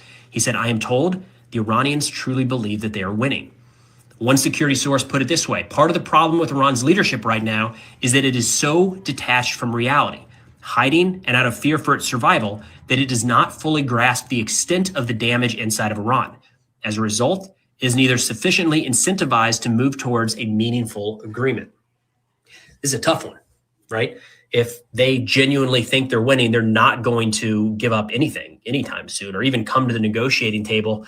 There's a point with military action where you can no longer think that. World War II is a great example where, as long as, say, the Germans wanted to say that, no, we're still in this fight, like, evidence was to the contrary, right? There were Red Army troops moving through Berlin and the West. And just think, they probably are really like, yes, because the Houthis entered. So they think they got to win. I need 30 more likes, Diamond Gang. Come on, get me there, please. Western allies were moving up through that portion of Germany. There's no way for them to say any longer that they still had the initiative and were maybe on the verge of winning the fight. That's what comes to mind here. Like, we can't just put out statements that say we've won or we're winning. If the regime right now, in hiding, fearing for their life, thinks that they have the upper hand based off of how it sits today, we would need kind of overwhelming military force for the foreseeable future to really drive home that point to them that they're not. Until that point, until that step is taken, we should probably read into this that the Iranian regime is not anywhere near negotiating. Bingo. And I said that. They're not. Hit the like. We getting ready to get into a little bit of what the Iranians had to say. And then we'll get into the women gearing up and the children that's entering. I cannot believe they have taken that age down to 12. The 12-year-old kids are now signing up and they're enlisting their kids in this war. Is a negotiated settlement with the United States still possible? Well, you answered this question. We negotiated with the United States twice in the past 12 months. And in both cases, they attacked us in the middle of negotiation. And that has become a very bitter experience for us. In last June, we were negotiating. And I just told y'all, they don't trust us. Hit the like if you want to support the channel with the super chat, super sticker, please and thank you. Hit the like, Diamond Gang. We had 5 rounds of negotiations, and we had already fixed the 6th round for 15 June when the Israeli attacked us, and then the US joined the attack. And this time we had 3 rounds. Last Thursday, we had a very good discussion, very good talks in Geneva. Both Iranian and the US delegation were happy at the end of 7 hours of negotiations. And I can go into the details of what we agreed and how a deal was at our reach.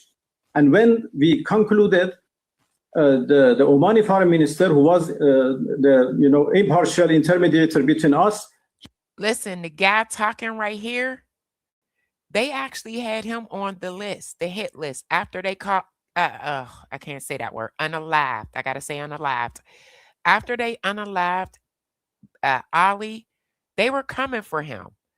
We had to tell Israel, stop what you're doing. We're not going to have anybody to negotiate with.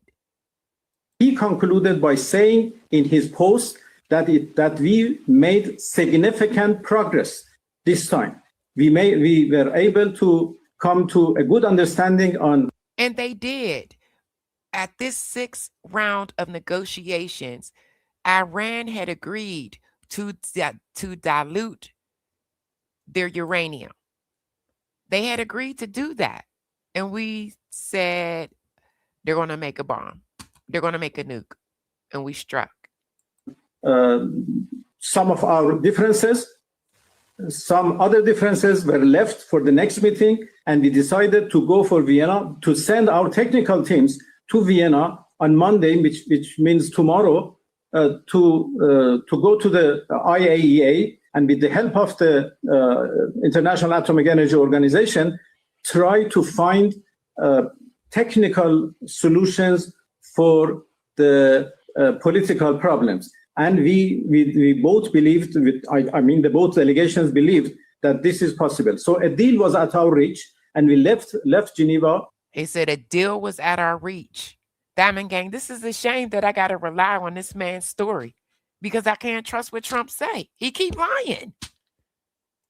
Happily, with the understanding that we can reach a deal next time we meet. And it was very unfortunate that those who are against peace, against diplomacy, against negotiation, when they understood that diplomacy is going on well. And he's talking about Bibi. He's talking about Israel, Diamond Gang. That's who he's talking about. They decided to spoil it, and they created a build-up in the media, against the Islamic Republic of Iran, against, the desires of us, against, and they made lots of accusations against us. They made, Didn't I tell y'all that Trump actually blamed Hegseth and them? He said that they told me some things and I just knew it. So that's how he made his decision. Okay. And then he turned around and blamed his crew for the decision to strike. Not only that, he had Bibi in his ear, and Bibi was telling them that Iran was really close to having these nukes. Created false information and disinformation, and they finally get to their, to what they wanted. Iran is now accusing Donald Trump of being influenced by Benjamin Netanyahu and his relationship with Jeffrey. He is. This is the Jeffrey Epstein piece. AT2, baby. Thank you. It is going to last. And I've been saying this for days. He is claiming it would only last another 10 days. Lies. I've been telling my audience this for over a week. It is going to be troops on the ground very soon. Very soon. He did those extensions to get them over there. Okay? Iran doesn't trust us at all, and rightfully so. He's listening to Bibi, and he's letting Bibi influence him. Let's go, Diamond Gang. Epstein in response to possible ground troops being So deployed. now Here's what a Iran military spokesperson had to say. There's no doubt that you. I'm going to take it back. So now Iran is bringing up the damn Epstein files. They believe Israel is basically, hit the like. I need just a couple more. Get me to 100 likes, Diamond Gang. I love y'all. But they believe Israel got something on Trump involving the Epstein files. By saying in his post, so I'm going to take it back a little. Understanding that we can reach a deal next time we meet. And it was very unfortunate that those who are against peace, against diplomacy, against negotiation, Listen, Diamond Gang, that super chat that I just got, AT2, get over there and subscribe. He covers politics as well. Good guy. Get y'all asses over there and subscribe to my boy. All right, y'all. They understood that diplomacy is going on well. They decided to spoil it, and they created a build-up in the media, against the Islamic Republic of Iran, against, the desires of us, against, and they made lots of accusations against us. They created false information, and he seems so frustrated right now and just so over it. And disinformation, and they finally get to their, to what they wanted. Like a little kid. Like a kid. He sounds like a little kid. He's so frustrated. He's aggravated, irritated. All right, let's go. Iran is now accusing Donald Trump of being influenced by Benjamin Netanyahu and his relationship with Jeffrey Epstein in response to possible ground troops being deployed. Here's what a military spokesperson had to say. There's no doubt the U.S. president, under pressure from the terrorist organization Mossad, due to his background in the Epstein case, has become a pawn of the Israeli prime minister in the war and the aggression against Iran. The U.S. president, who is known as the most lying president in the world and has no intellectual or rhetorical stability, is not trustworthy in any way. Going This is sad. This is sad, Diamond Gang. on to say U.S. leaders have entrusted the authority to command the armed forces to someone whose imbalance, dangerous, and wrong positions and decisions have dragged the U.S. Army into a deadly quagmire. Then, in response to possible ground operations, he says, "We declare the warriors of Islam have long been awaiting such actions to prove that aggression and occupation." Hey, I told y'all, I said Iran has been preparing for this for a very long time. They was prepared for this. Let's go. We never thought, Trump thought he was going to go over there and we was just going to bully them like we did Venezuela and we was going to be out of there. It didn't happen. They played the biggest chess move ever and closed the straits down. Will result in nothing but humiliating captivity and the dismemberment and disappearance of the aggressors. This comes after Israel openly said they're worried that Trump might try to end the war before they can complete all of their objectives. Now, thousands of U.S. troops' lives are at risk. Didn't I tell y'all that? Israel's objectives they're not done. They do not want Trump to negotiate. They want to keep going and going. Hit the like, Diamond Gang. This is Quarter has withdrawn from Trump. Israel-led war with Iran. Let's get it. Well, I think we've said this countless times. Iran has been here for millennia. The people in this region have been here for millennia. Nobody's going anywhere. Total annihilation is not an option. No one peoples or country will disappear from existence by the wish or whim of any political actor. We will live next to each other. We will be neighbors for the future of humankind, and we have to find ways of living next to each other. This is a very difficult moment. Our country has been attacked. Our sovereignty has been attacked. We have seen a lot of countries is so upset with Trump right now. Come on, Diamond Gang. Get me to 100 likes. I see I got 82 likes. Come on, Diamond Gang. Give me 18 more. 18. The effects on our economy, on the daily lives of people living here. And we don't take it lightly, and we don't see the attacks on our sovereignty as something that we can live with. Now, that said, this is Qatar's foreign minister, y'all. Obviously, living next to 90 million people in Iran, a proud people that we have shared the Gulf with for, as I said, millennia, will continue, and we will have to find a way past this. This is a very difficult moment, but we will find our way out of it. And I have to say here that our message was always to Iran, the brotherly relationship, the neighborly relationship between our peoples should take paramount over any other political consideration. I agree. I agree. Now, Iran has hit targets within their neighbors' reach, but it was U.S. targets, but still, you know what I mean? That's hard. That's a hard thing. You got a neighbor, and y'all supposed to be okay, but I mean, it's war. The fact that they decided to attack our country like this does not show good neighborly relations or the essence of that brotherly relationship, but it is something that we don't find any alternative to in our region. They call them the lionesses. There they go. They are called the lionesses. I need y'all to get me to 100 likes. These females is amping up. They got them with assault rifle weapons.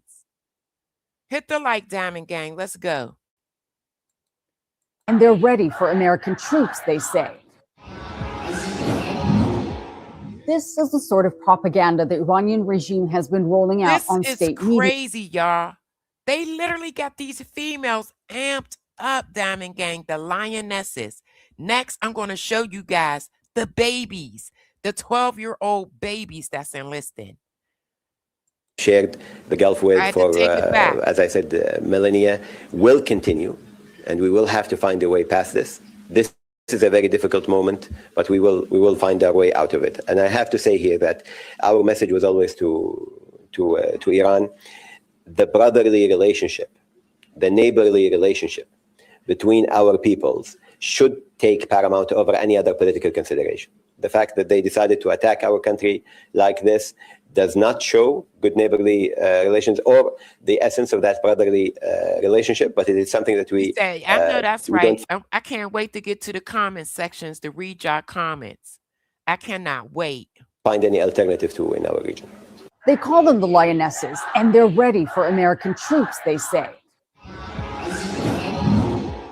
This is the sort of propaganda the Iranian regime has been rolling out on state media. They claim they have more than 1 million troops organized to join the battle against 1 million troops. 1 million troops. They are waiting. I showed y'all. They said they're going to set us ablaze when we touch down. If we put boots on the ground, this is what they're preparing for right now, y'all. Right now. U.S. forces to create a, quote, historic hell for U.S. troops on Iranian soil. Part of this so-called wave of enthusiasm to protect Iran was a disturbing clip we saw on state media. A Revolutionary Guard Corps official announcing they've decided to lower the recruitment age for the security forces to 12. Diamond Gang, please, I need 12 more likes. Hit the like. I got more than 12 people in here. I need y'all to get, okay. I need 11 more likes. Get me to 100 likes. Get me there, y'all. Get me there. This is crazy. Y'all gonna ready to see these 12-year-old babies. Babies. با توجه به اینکه سنینی که حضور پیدا می‌کردن و مطالبه می‌کردن که می‌خوان حضور پیدا کنن، ما این سن رو روی 12 سال به بالا آوردیم. یعنی الان برای بچه‌های 12 ساله 13 ساله می‌خوان حضور پیدا کنن در این فضا. Now they don't say kids will take part in active combat. It sounds more like manning checkpoints and other support roles for now. But it's worth remembering the regime has previously used child soldiers. International law bans the use of Diamond Gang, this gotta stop. Let's go. Kids in armed conflict. It's something that could amount to a war crime. Independent sources estimate that Iran has 600 to 650,000 active duty forces. But as U.S. threats ramp up and an escalation is looking more and more likely, we will probably be seeing more of this kind of rhetoric and propaganda to rally more than just the hardline regime supporters around the flag.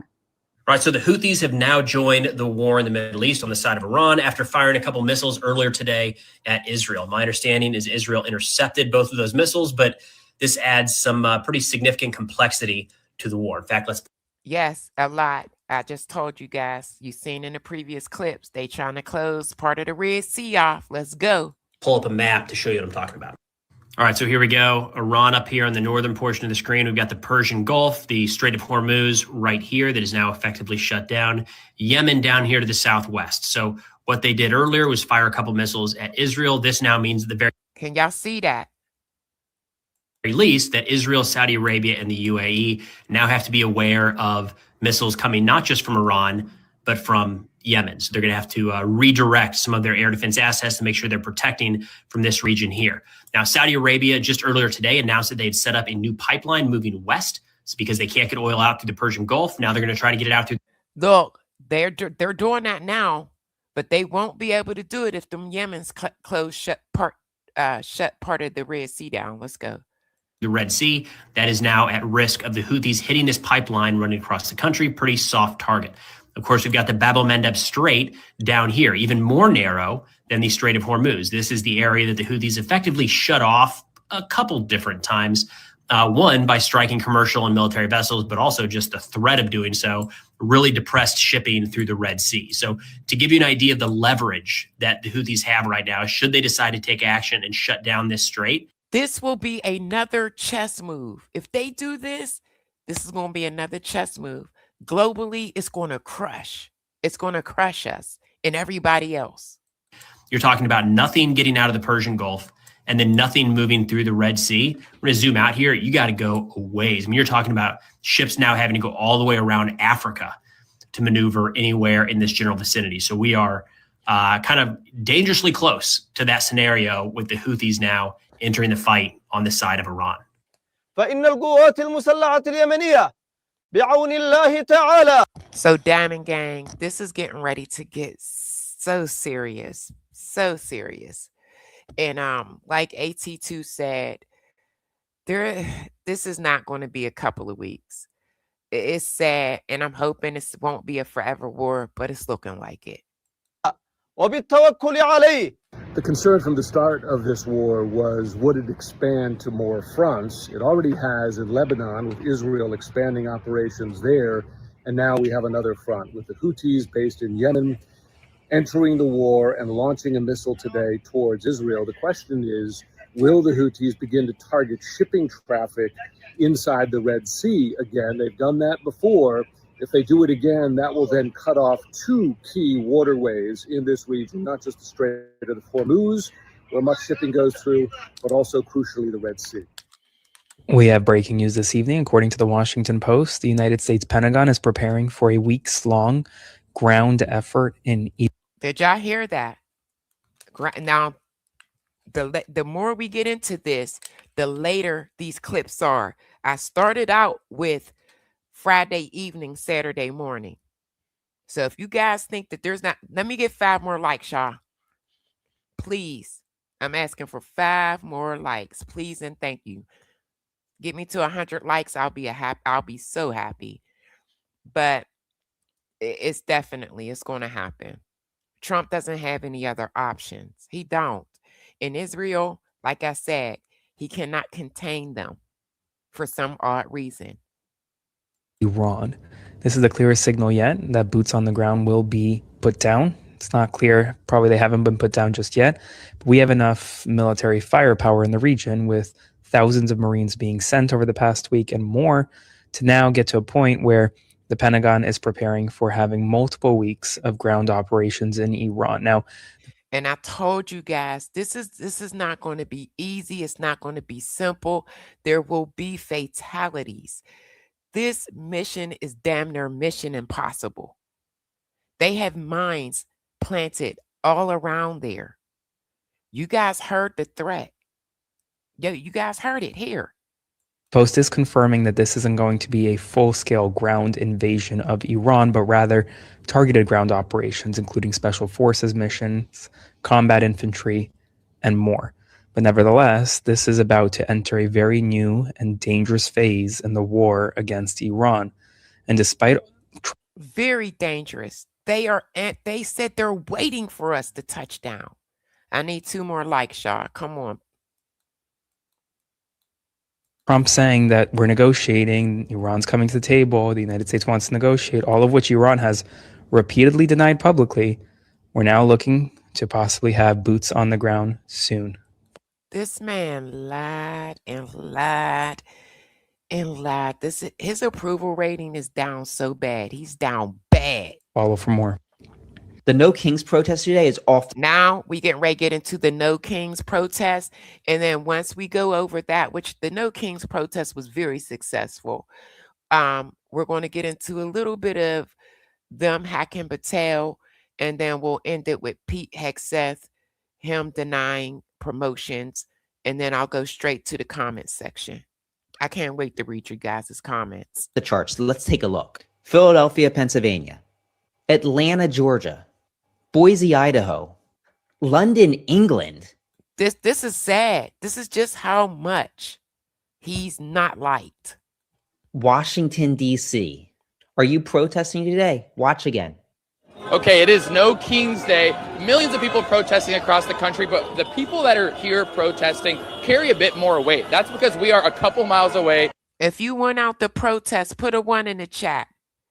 Yeah, I'm praying for our troops too. This is crazy. And it's like, it's not like it's not going to happen. It's going to happen. If you went out to protest, Diamond Gang, put a 1 in the chat for your girl. from Mar-a-Lago, where Trump lives. Right now, he is golfing. I've been talking all day with senior White House officials about how they're thinking about the pattern of more and more people protesting this administration. One White House official tells me they're not watching, they don't care. Another White House official told me that ultimately, at the end of the day, it is only the reporters who care about this event happening. But the folks on the ground, the thousands gathered outside Mar-a-Lago, are saying differently. They say we've... Yeah, please don't troll. Just go ahead and exit the chat. I get it. You mad. You might have voted for Trump, and now he out there lying. So you mad at me for telling the truth. Listen, don't be disrespectful or you'll be sniped by my moderators. That's just it. Like, this is nothing to play with. This is serious business. Serious business. And I'm here to get it all out to you guys and to show you. Seen what happened in Minneapolis. We know change can come from protesting, and we're going to make sure our voices are heard all the way to the doorstep of Donald Trump's residence. Look at that. Look at NYC. Like, people was not playing yesterday. Go protesters. I know that's right, C-Man. Like a king. He's far from a king. A king wouldn't tell lies like that. Take our country back! No king! No king! Ooh, baby. This was the most successful protest that I've seen in a very long time.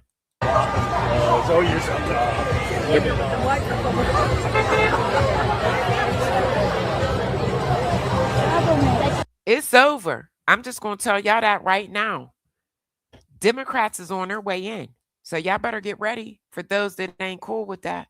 Just like his king.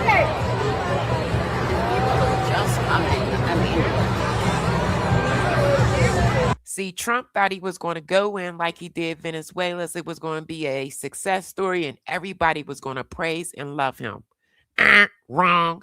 It did not turn out that way. Let's go.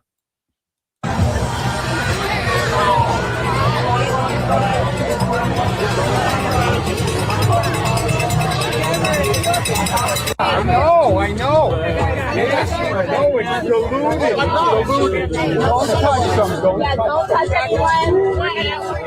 MAGA days is over. MAGA days is over. We're here to protest. Yeah, you cut flap. Get that.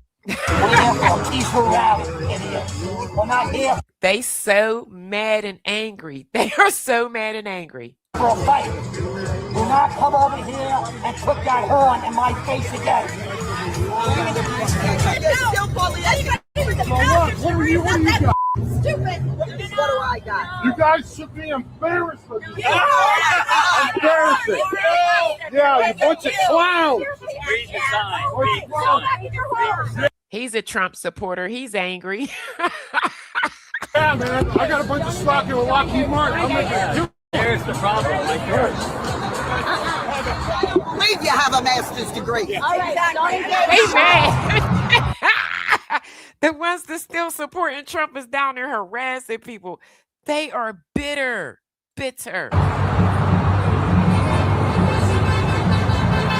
I support this movement 150%. Let me tell you, De Niro is one of my favorite actors.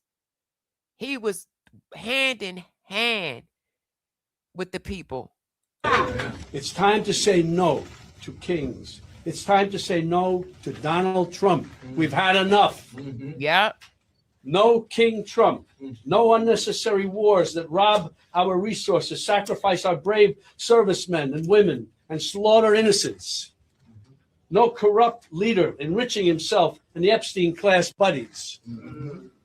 No taking away health care from our... I approve this message. I approve this message, Diamond Gang. Hit the like. Most vulnerable neighbors, no unaffordable groceries, no unaffordable energy, no unaffordable housing, and no inflation at its highest level since COVID. No government masked thugs shooting down our neighbors in the streets. Trump has to be stopped. Bingo. Look at this. Look at this right here, y'all. Trump must go now. Y'all see that? Trump must go now. They formed this. They wasn't playing. People was not playing. No lies. No ice, no wars, no lies, no kings. Baby, look at that. Look at that. Beautiful. Look at that, y'all. Beautiful. That's, yeah. Hey, Denise, what's up, baby? See, man, thanks. Subscribe to the channel, see, man. That is, when I seen this, I said, I gotta get this clip. Baby, that's one thing about us. When we come together, we come together. No ice, no wars, no lies, no king. State capitol in St. Paul. There, of course, is a lot of security. Y'all know Minnesota was deep. Minnesota was affected tremendously. They was out there.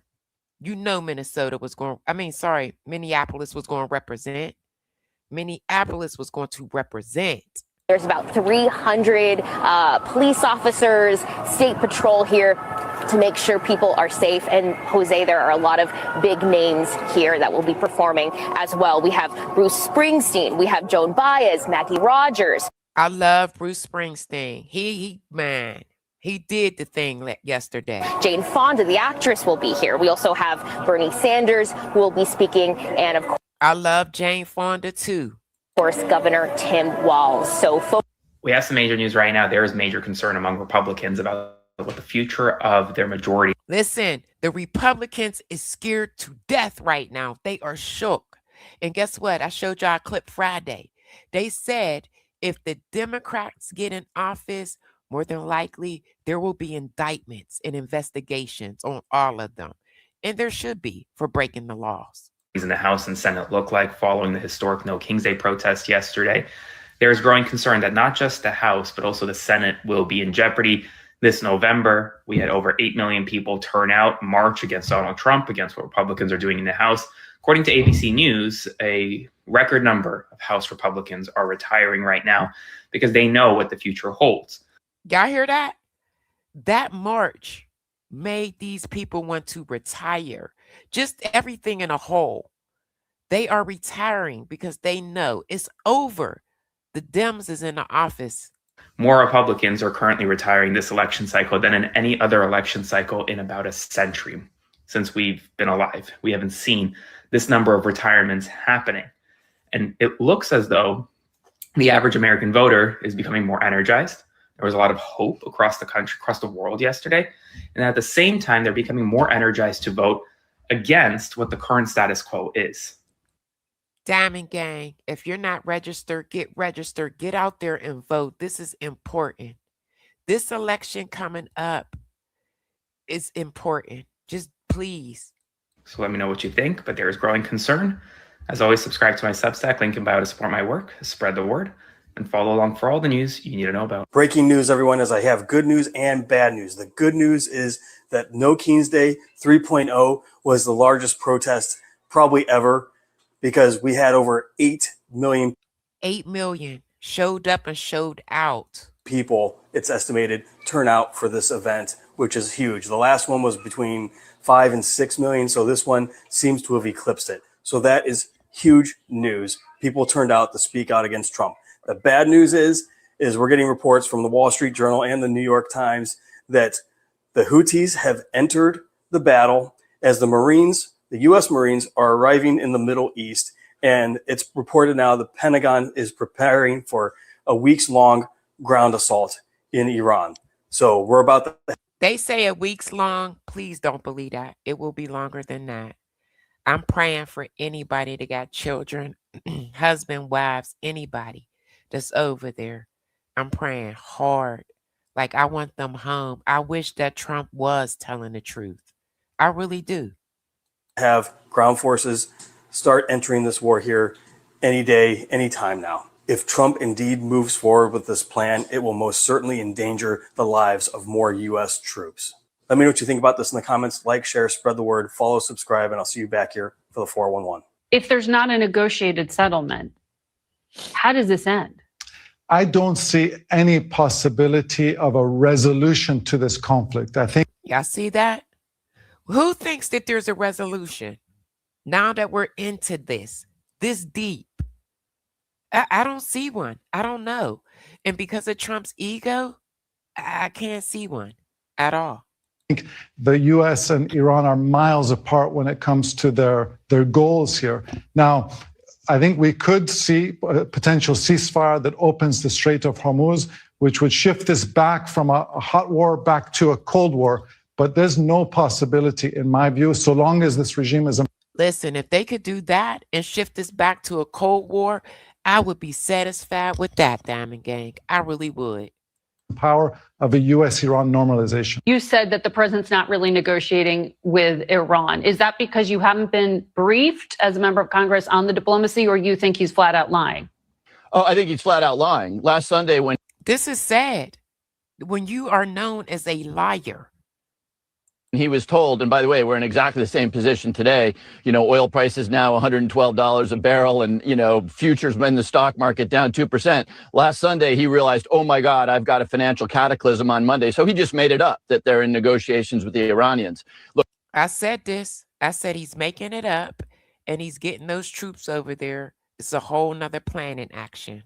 Look, underneath that statement, the Iranians have now realized that they have the reins. They are controlling the Strait of Hormuz. Gasoline prices are up more than $1 a gallon. And so the Iranians realize, holy... Diamond Gang, and that is their objective, is to crush us like that.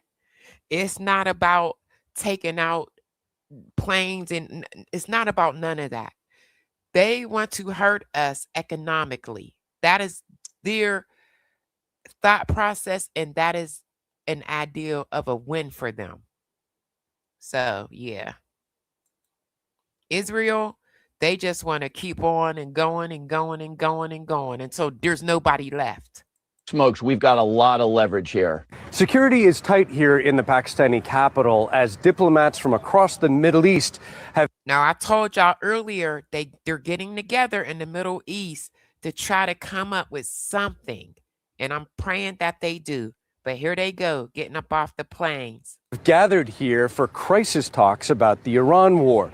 Foreign ministers from Turkey, Egypt, Saudi Arabia, and Pakistan are meeting for 2 days to discuss ways to avoid further expansion of this conflict. But over the weekend, the war did expand as Iranian-backed Houthis in Yemen joined the conflict, firing missiles at Israel. Meanwhile, U.S. Central Command announced the arrival of around 3,500 sailors and Marines in the region. Now 3,500. 3,500. First it was 5,000. I think it was the Navy. I think, was it? Then they said a possible 10,000 may be going over. Raising the specter of a possible U.S. ground offensive against Iran. Turkey has said missiles from Iran were shot down in its airspace, and Iran repeatedly fired drones and missiles at Saudi Arabia. But so far, neither the Turks nor the Saudis have retaliated. Pakistan... That's a good thing that they didn't retaliate. It was Marines. I said Navy, Marines. ...has delivered messages from the Trump administration to the embattled Iranian leadership. And after holding phone calls with Iran's president and foreign minister on Saturday, the Pakistani government announced Iran would allow 20 Pakistani ships to steam through the Strait of Hormuz, calling it a welcome and constructive gesture. Let me say this, and I've been telling you guys this since last week. Unaliving their leaders only make them more dangerous, okay? It's making them even more dangerous. Gesture by Iran. Pakistan shares a mutual defense treaty with Saudi Arabia. If the Saudis get pulled into this war, this nuclear-armed nation will have an obligation to join the fight against its Iranian neighbor. The conflict in Iran is now entering its second month. And as David Martin reports, month number 2, Diamond Gang, let's go. The war is at a crossroads. While the U.S. and Israel continue to launch hundreds of strikes each day against military targets, President Trump has given Iran until a week from Monday to make a deal or else face crippling attacks on its oil and electrical. Listen, this this cannot happen. If they do that globally, it's going to be insane. And I just hope that they come up with something else, or he gives another extension. Facilities. They now have a chance to make a deal. They are begging to make a deal. We'll see if we can make the Why did he say that? Lies. right deal. That deadline, if it stands, could prove a And I told you guys, he was not speaking to Iran directly. He was speaking to Pakistan and their leaders. So they're not even communicating Iran and the U.S. turning point in the war. We are absolutely at a crossroad. The president would have to decide whether he wants a deal or he would have to escalate. Ali Vaez of the International Crisis Group does not think either side is ready to make concessions. Right. And what they're asking for is out of reach on both sides. It's out of reach. Iran is asking for a toll booth, which they've already created one, and they're strong arming people for $2 million to get through. They want reparations. They're not getting that. This is crazy. And I really don't know what the U.S. want. They're not putting it out there. All I know is 15 points. That's it. Neither Iran nor the United States are still at a point that they believe a deal is necessary. They both believe that they could potentially win this war. The American strategy is to grind down Iran's military until it no longer poses a threat. Iran is betting rising oil prices and falling stock markets will make the U.S. blink. There's no doubt that the regime would like to outlast the politics of the West and the economics of the global economy. It's a bet whether or not they can do that. Retired Vice Admiral John Miller, who used to command that part, it's like how much longer can they go? The American fleet in the Persian Gulf, says one way to call Iran's bet is to seize Karg Island. It's an oil terminal, first and foremost, and it is about 90%. If they do this, I can't see them doing this without hitting anything. Yeah, I just can't see them doing it without messing with their energy structure. Of what Iran exports. What would be the point of taking it? The point would be to starve the regime of the cash that they get from selling oil. There's about 60 or 70% of the income source for the Iranian regime. Without that funding stream, they cannot remain in power. But here, if they hit it, it's going to affect other countries. But 2,500 Marines are aboard ships outside the Persian Gulf, and elements of the 82nd Airborne are being flown in. Would you expect the Americans to take casualties if they tried to take the island? The Marines are ideally suited for this kind of work. They are, but there's going to be casualties. Doesn't mean that they won't take casualties when they do it. Putting boots on the ground would mark This mission is so dangerous. a dramatic and risky escalation of the war. Making a deal would require giving Iran some of what it wants. If we're at a crossroads now, how does this end? This is probably going to end in a very ugly. Let me tell you something. If they give them reparations, they better. I'm telling you, I'm gonna be marching for mines tomorrow. Place. What will be left behind is a hardline, wounded, more radical regime still in possession of a pathway to nuclear weapons, still able to reconstitute its missile program and pose a threat to U.S. and its interests and allies in the region. This is a war that I don't think provides with any kind of clean exit for the United States. That part. Now to that part, there is no clean exit. All right, Diamond Gang, we getting ready to get into Patel just for a minute, just briefly, and then we're going to get into Hegseth denying those women promotions, and with Trump not wanting to stand next to a Black person during any ceremonies. And then I'll take comments. Brazen security breach tonight, the hack involving the head of the FBI, his personal email, private email and photos posted online, and who's allegedly behind it. The FBI now responding, and here's our Chief Justice correspondent, Pierre Thomas now. Tonight, cyber warfare unleashed with an Iranian-leaked group. Diamond Gang, if you think it started and it's going to end with Patel, it's not. Group hacking FBI Director Kash Patel's personal email and posting private messages involving Patel's family and photographs of him at a time before I'm sorry to say this, but he's next on the chopping block. Him and Pam Bondi. You watch. he became director. As this war continues and as the regime is under tremendous pressure, it wouldn't surprise me to hear that the Iranians are potentially trying to take things to an even higher level than what they've done already. The hack and posting apparently in direct retaliation for the Justice Department taking down several websites associated with the group. I told you guys this last week. Be prepared, cyber attacks. Sure enough, the next day, Patel. Known as Handala earlier this month. Tonight, Handala bluntly describing why they targeted Patel. Quote, while the FBI proudly seized our domains, we decided to respond to this ridiculous show in a way that will be remembered forever. The group claims to have emails, conversations, documents, and even classified files. This is not good, but now we know who hacked Patel. David, the FBI says the hacked material is historical in nature and involves no government information. And the FBI says the U.S. is offering a $10 million reward for information about the Handala hackers. David? Pierre Thomas tonight. Pierre, thank you. Hackers connected to the Iranian government have breached the personal email of FBI Director Kash Patel. The FBI says, Trust me, there will be more. There will be more. It's not going to stop with just Patel.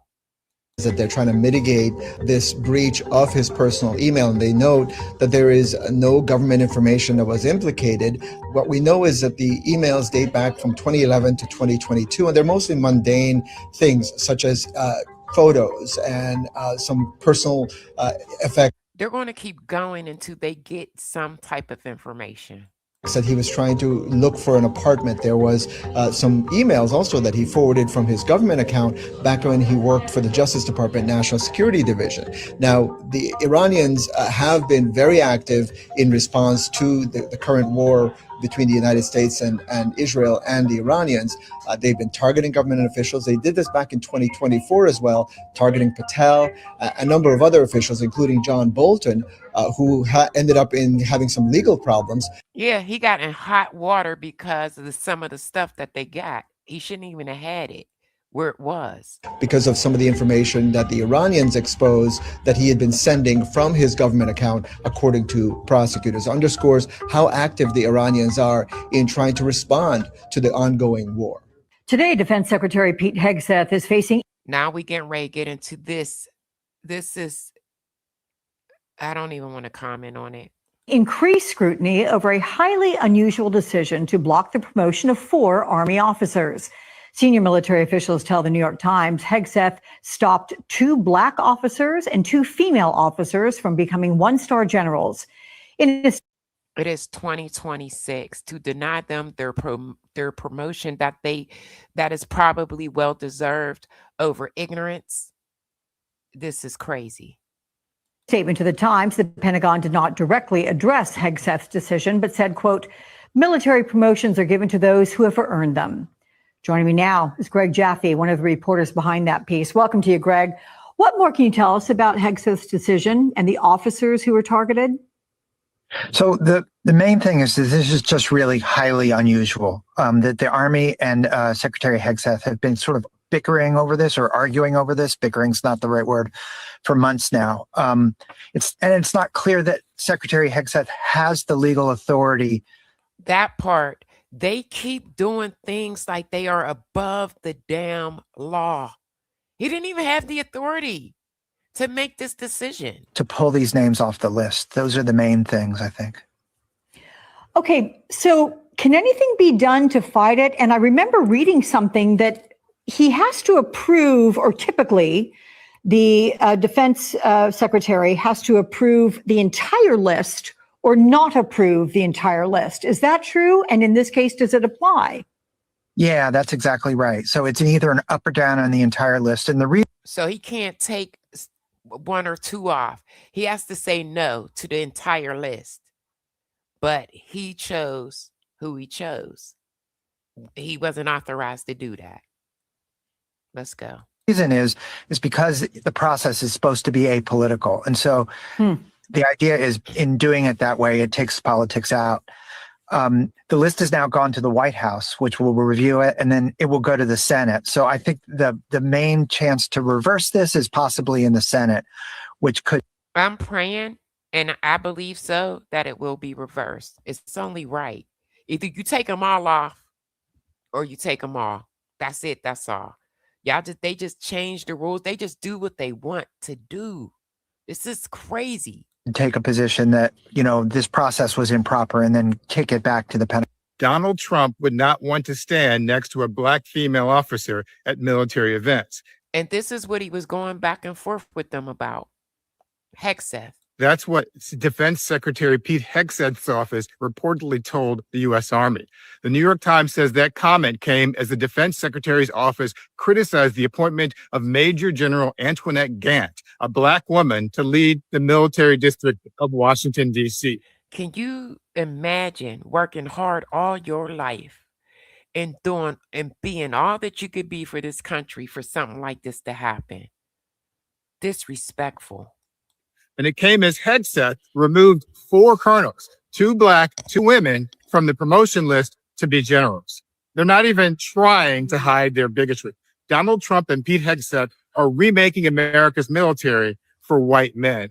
They removed General C.Q. Brown, the black chairman of the Joint Chiefs of Staff, and Lisa Franchetti, the first woman to leave the Navy. And they replaced Defense Secretary Lloyd Austin, a black 4-star general, with an unqualified white guy. The White House claims Hegseth is... This is insane, Diamond Gang. ...restoring meritocracy to the Pentagon. But it's hard to say you believe in meritocracy when your defense secretary is a former Fox News host who accidentally sent top secret war plans to a reporter. And your Homeland Security Secretary is a plumber who talks like he's a soldier but never served a day in the military. Did y'all hear that? Did y'all hear that? I played you guys a clip earlier of Trump saying he likes to be around losers. He only wants to be around people that wants to hear about his success. This is crazy that we have people leading this country who are unqualified to do so and making decisions for us. That's unqualified to do so. There's nothing wrong with being a plumber, but black plumbers don't get to be members of a president's cabinet. But when you're white, you can be a failed businessman or a convicted criminal or both and become president of the United States.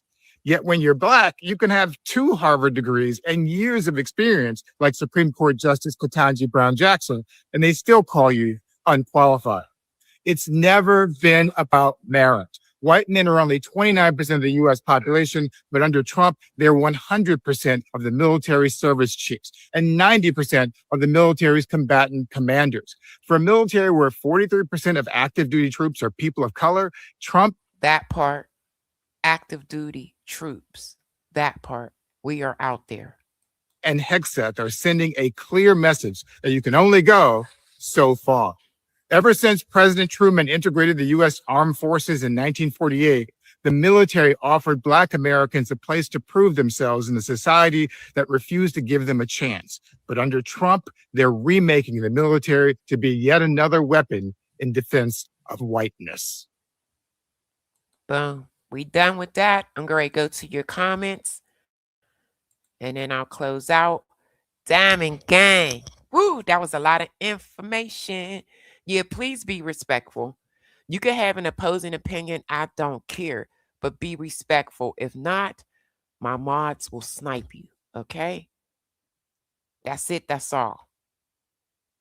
All right, let me go to these comments.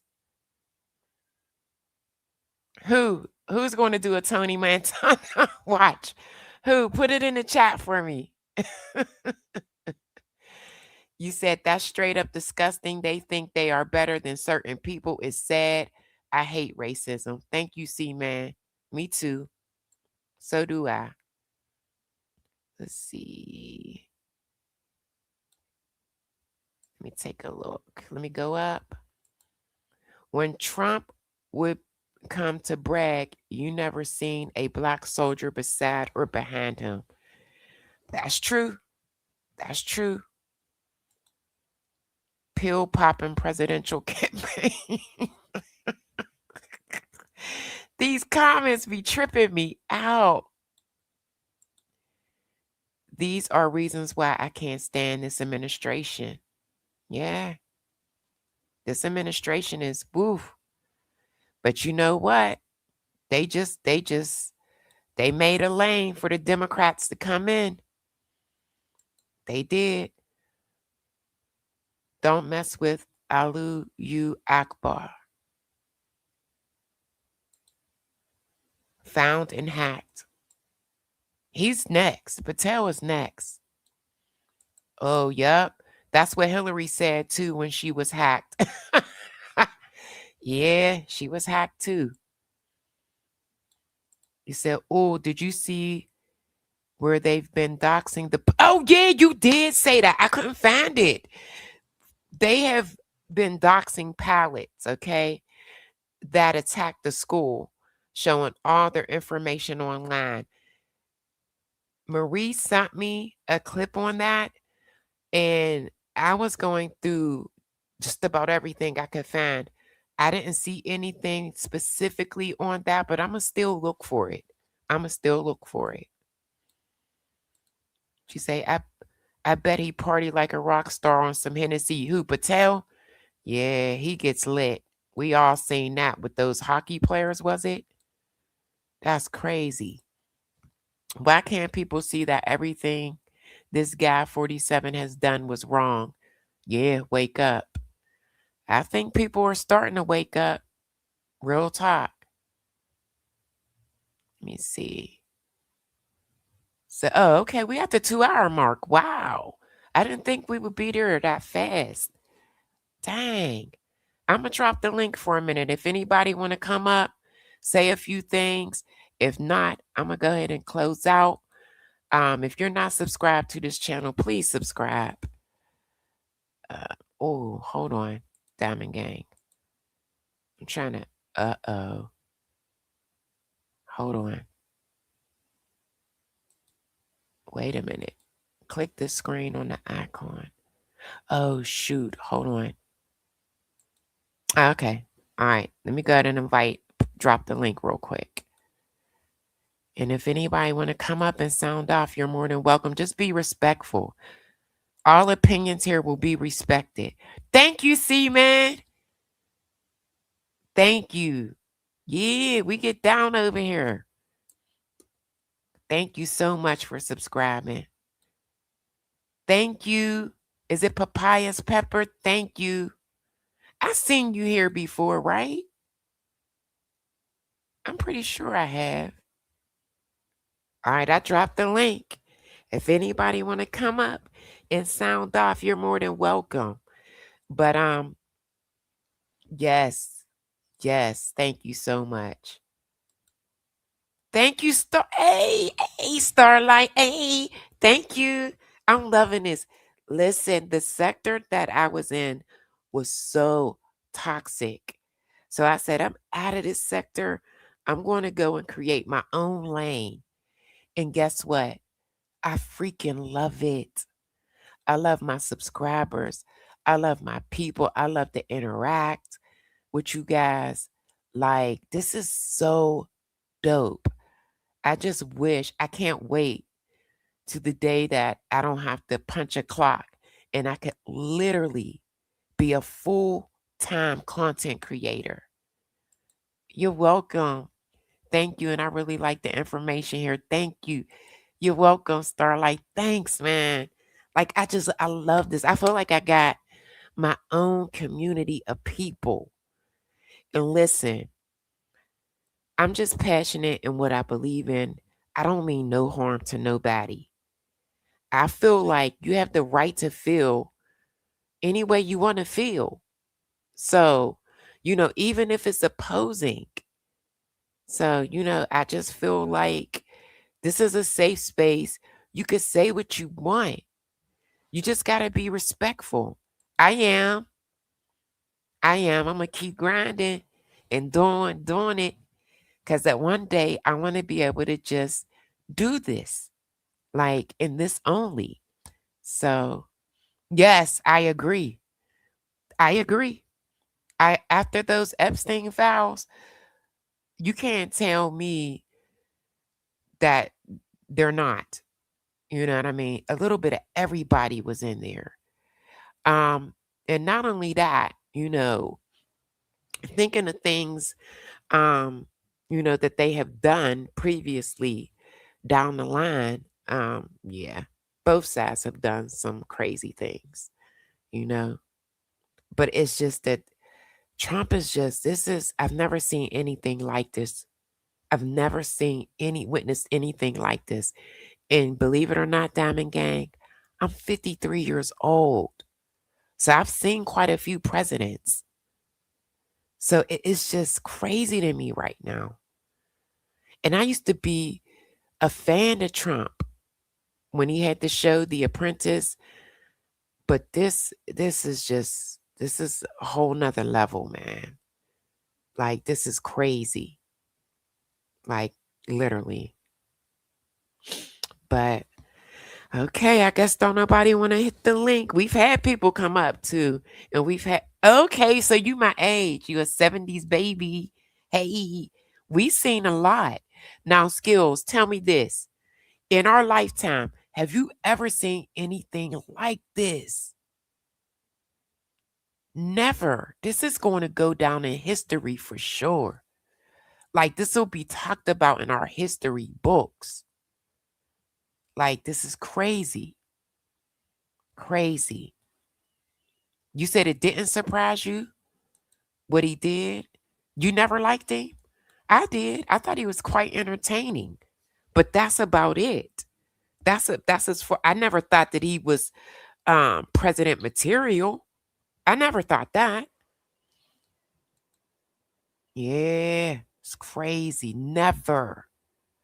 I've never. It ain't real until some smoke reaches our shores. Right. Bush didn't even mess up this bad. And he was I know. I'm not going to lie. I didn't like the dad, but I liked Bush the son. I really did. I really did. I liked him. He just was different to me. But as dad, I didn't like his dad because, at that time, and I mean, the Desert Storm was personal. It was personal. And I was in the military at that time. But for some reason, I liked the son. I did. I liked Bush the son. I felt like he was wow. He was just like anybody else. It was just something about him, And then I think by what I was looking at, but what I was seeing through my eyes, I think that Obama was okay with him too. You've seen them together after. I just think that the Bush, the son, was cool. Yeah, did he have some problems? Yeah, but that's what made him even more relatable. Like, so I liked him. Yeah, it does. It does. Because this is personal. I don't care what anybody say. This is a war of choice. And when I hear people or when I see people in the chat, sometimes I try not to get too upset about their comments because I would feel the same way. They put their trust in Trump, and this is embarrassing to them. You know what I mean? So I try to let some of the comments go over. Like, but if they get too disrespectful, I'm like, nah, snipe them. But, you trust someone and you think you're making the right decision, and then to be facing something like this is crazy. I believe that we do help our allies when necessary, but this is so unnecessary. I've shown you guys where Bibi has pulled other countries into mess based off of lies. Our objectives are different. And we didn't put solid plans into place. We gave this no thought. We thought this was going to be a cakewalk, and it wasn't. This is definitely a war of choice. They were in the sixth round of negotiations. There is no solid proof, none, that they were going to do this, Iran was going to do anything to us. There's no solid proof. Like, this is crazy. And to see these babies crying as they're leaving their families, it hurts. Somebody told me take the emotions out. I can't. If this was for some other reasons that were true and valid, I wouldn't have these emotions. But I have these emotions because we are at war for something that is not valid. They can't even give us a clear objective. We are all over the place. And it's quite troubling. We are supposed to be the baddest of the baddest, the top of the, we are supposed to be the shit. All that. And right now, we are not displaying that. So I feel how I feel. You said, yeah. Hold on. Yeah, I was hoping Trump would do much better than this. I helped put a young man in the army, and don't feel guilty. Skills, don't feel guilty. Don't. Because here's the deal. Even though, you know what I mean, Trump is in office and things is going crazy and we looking crazy out here, for me, there's still hope. I believe in a higher power. I pray every day. I feel like somehow, some way, we're going to get up out of this. I think that your son will be able to look back and still be proud and stand tall. It's going to be okay. That feeling, I can understand it, but just know this is temporary. Let me see. Hope and Trump saying he doesn't want you in his office. Okay. Wait, say that again. Hope and Trump saying he doesn't want you in his office. What you mean by that? Trust me. I'm telling you. I don't care. This is crazy because I stopped watching the news. I told people this last week. When I stopped working in corporate America in 2014, I said no more. I'm not watching the news anymore. Oh, I see what you're saying. How are we hoping in him for anything? I get what you're saying. And I stopped watching the news because it was just too much. It was depressing. Now I cannot stop. It's an obsession for me now. You know, it's just like for a long time I turned it off and I felt like if I ignored what was going on, then I could live a less stressful life. But this is a lot. It's overwhelming. It's a lot. And I can't stop watching it. I can't. But it is. And I'm praying for anybody that's in the military right now. Here's the thing with Israel. They don't want to stop, and they're doing a lot. They're doing too much. Okay, they're doing way too much. They already lied on us when they said that we gave them authorization to strike, and we didn't. I believe Trump. I believe us when he said that we didn't. And Bibi lied and said that we did. They're out of pocket. Right, that part. They are being bullies.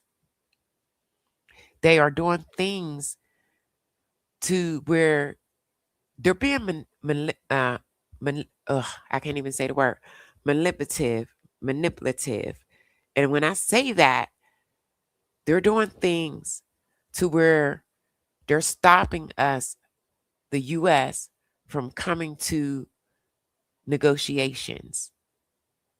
So they're doing sneaky stuff that's causing problems, trying to make it impossible for us to be able to negotiate because they want to stay in it. They don't want it to end. They want to go on and on and on and on to Iran is just nothing. So that's why I feel the way that I feel about Israel. But they have more than one country against them. Listen, Israel got to tone down a little bit. They need to chill. They need to chill. Because if they don't, we won't be able to negotiate at all. That's just like they had their foreign minister on a list next.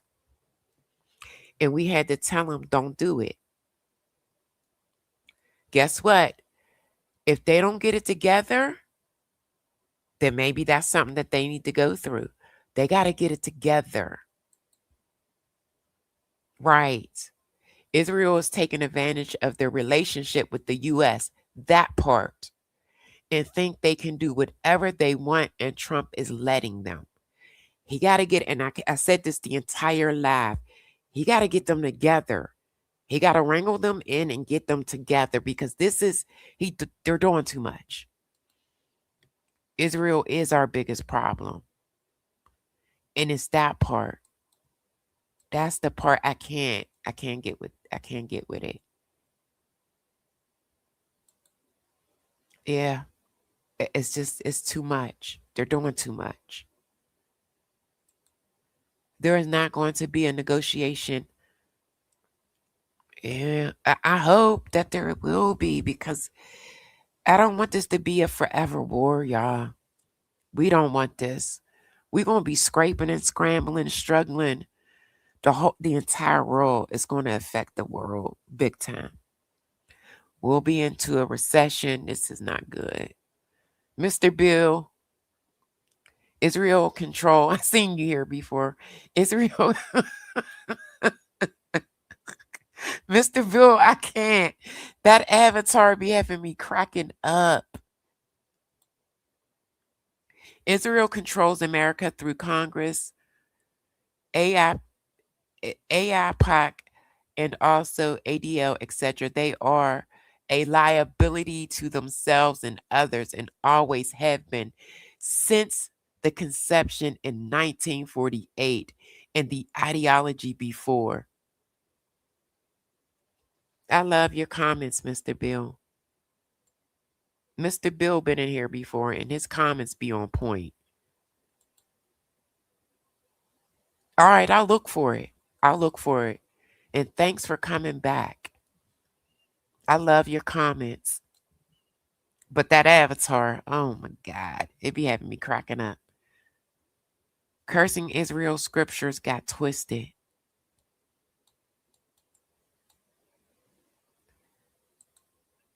Bill repeats the same thing every single time until you read it.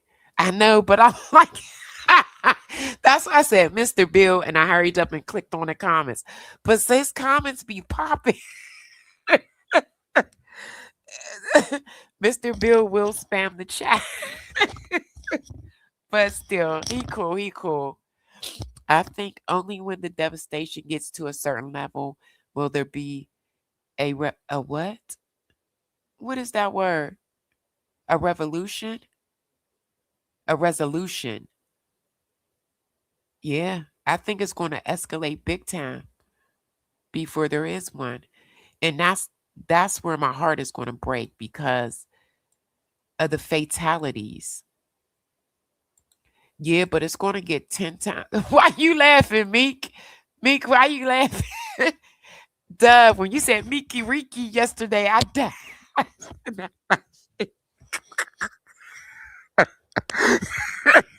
Dove was imitating this troll and he said Meeky Reeky, I died. Hold on, let me read these comments. Yeah, we've been in the... Bro, it's hilarious. Y'all gotta subscribe till we beat you, man. I swear. Since we've been in a recession, never came out of one. I know, but it's going to get worse. Mr. Bill, we love you. I love you over here. And given the World War III escalation right now, yesterday would have been a great time to start having emergency supplies around just in case. That is, if people don't already. I agree.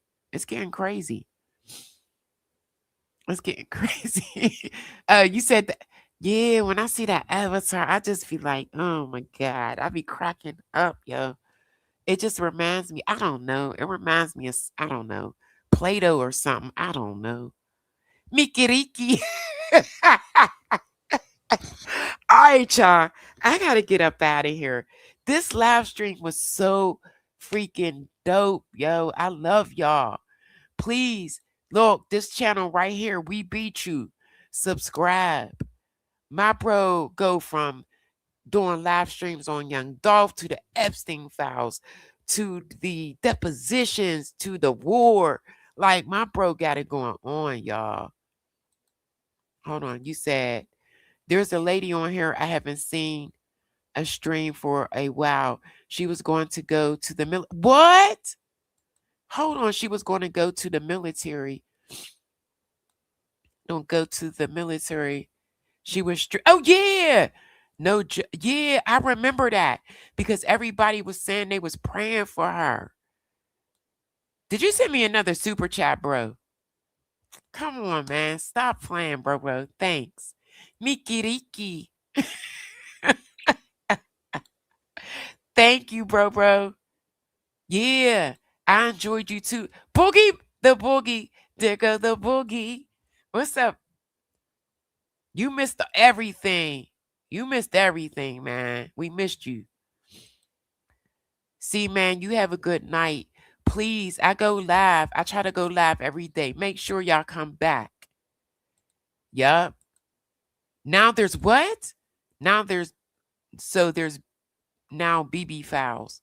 Probably. I believe so.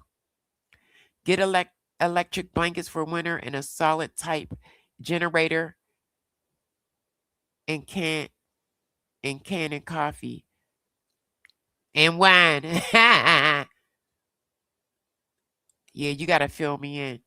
Yeah, see, man, come back. Maybe you could hit the link. You too, Mr. Bill. A new video was released about BB and his corruption. I'm getting that. Mr. Bill, put a comment in one of my comment sections. Lead me to that video because I'm going to review it. You know I am. You know I am. This is another person. Her shorts are off the chart. Marie. She keeps up with what's going on in the war as well. Go subscribe. She gives updates on her shorts. If you don't like long form content, this is the channel. I share some of her information. You said BB was convicted? Y'all got to start send it. Hey, Peanut, go subscribe. She will be covering court cases. Now, she's not going to do celebrity court cases. She went live today. Her introductory live was today. It was so nice. It was a getting to know her live stream. But please go subscribe. My people, I got some dope people that I be around. My community is all that. We stay focused and we do the damn thing. We do. So subscribe to my people, please.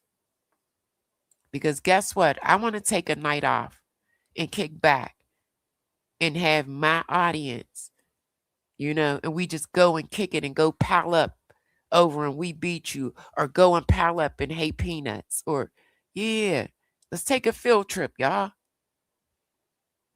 Let's take a field trip. What? Yes, in Israel for convict. Let me get up out of here. I'm going to start doing some research. Come on, sis. You know it. You know it. All right, y'all. I got to get out of here. We almost 2.5 hours in. I love y'all. Subscribe to the channel.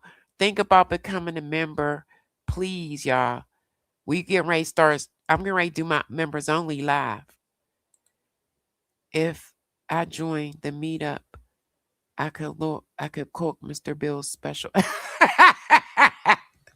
You so silly. You said, wait. I gotta go.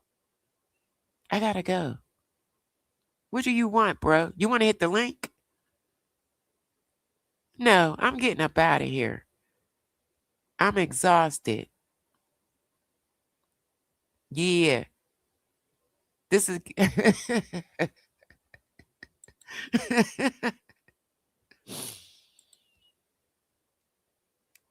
Okay.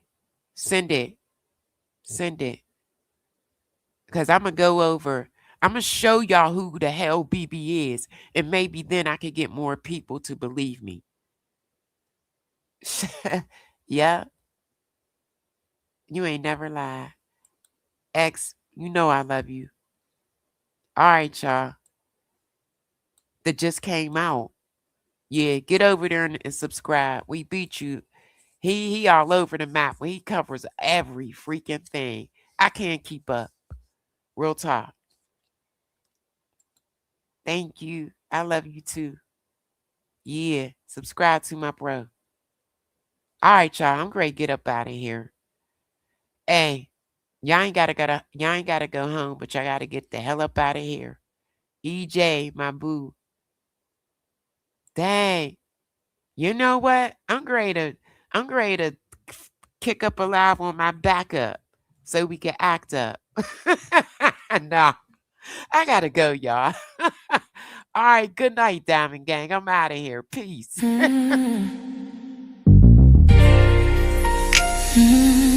It's your under the breeze. Sip with me.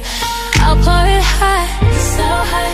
I'll pour it sweet, so sweet. Spilling his tea, spilling and sipping his tea, spilling and sipping his tea. Thanks for watching me, tuning in, subscribing, hitting that like, smash that like. I don't bite, no. It's Yolanda the Greek, feeling great, spilling tea.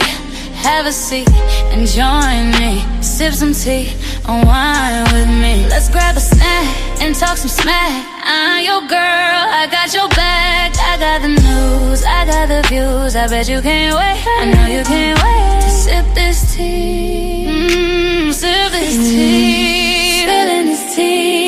Spilling and sipping this tea. Spilling and sipping this tea. Spilling this tea. Spilling and sipping this tea. Spilling this tea. Sipping this tea. Spilling and sipping this tea. Spilling and sipping this tea. Thanks for watching me, tuning in, subscribing, hitting that like, smash that like. I don't bite, no.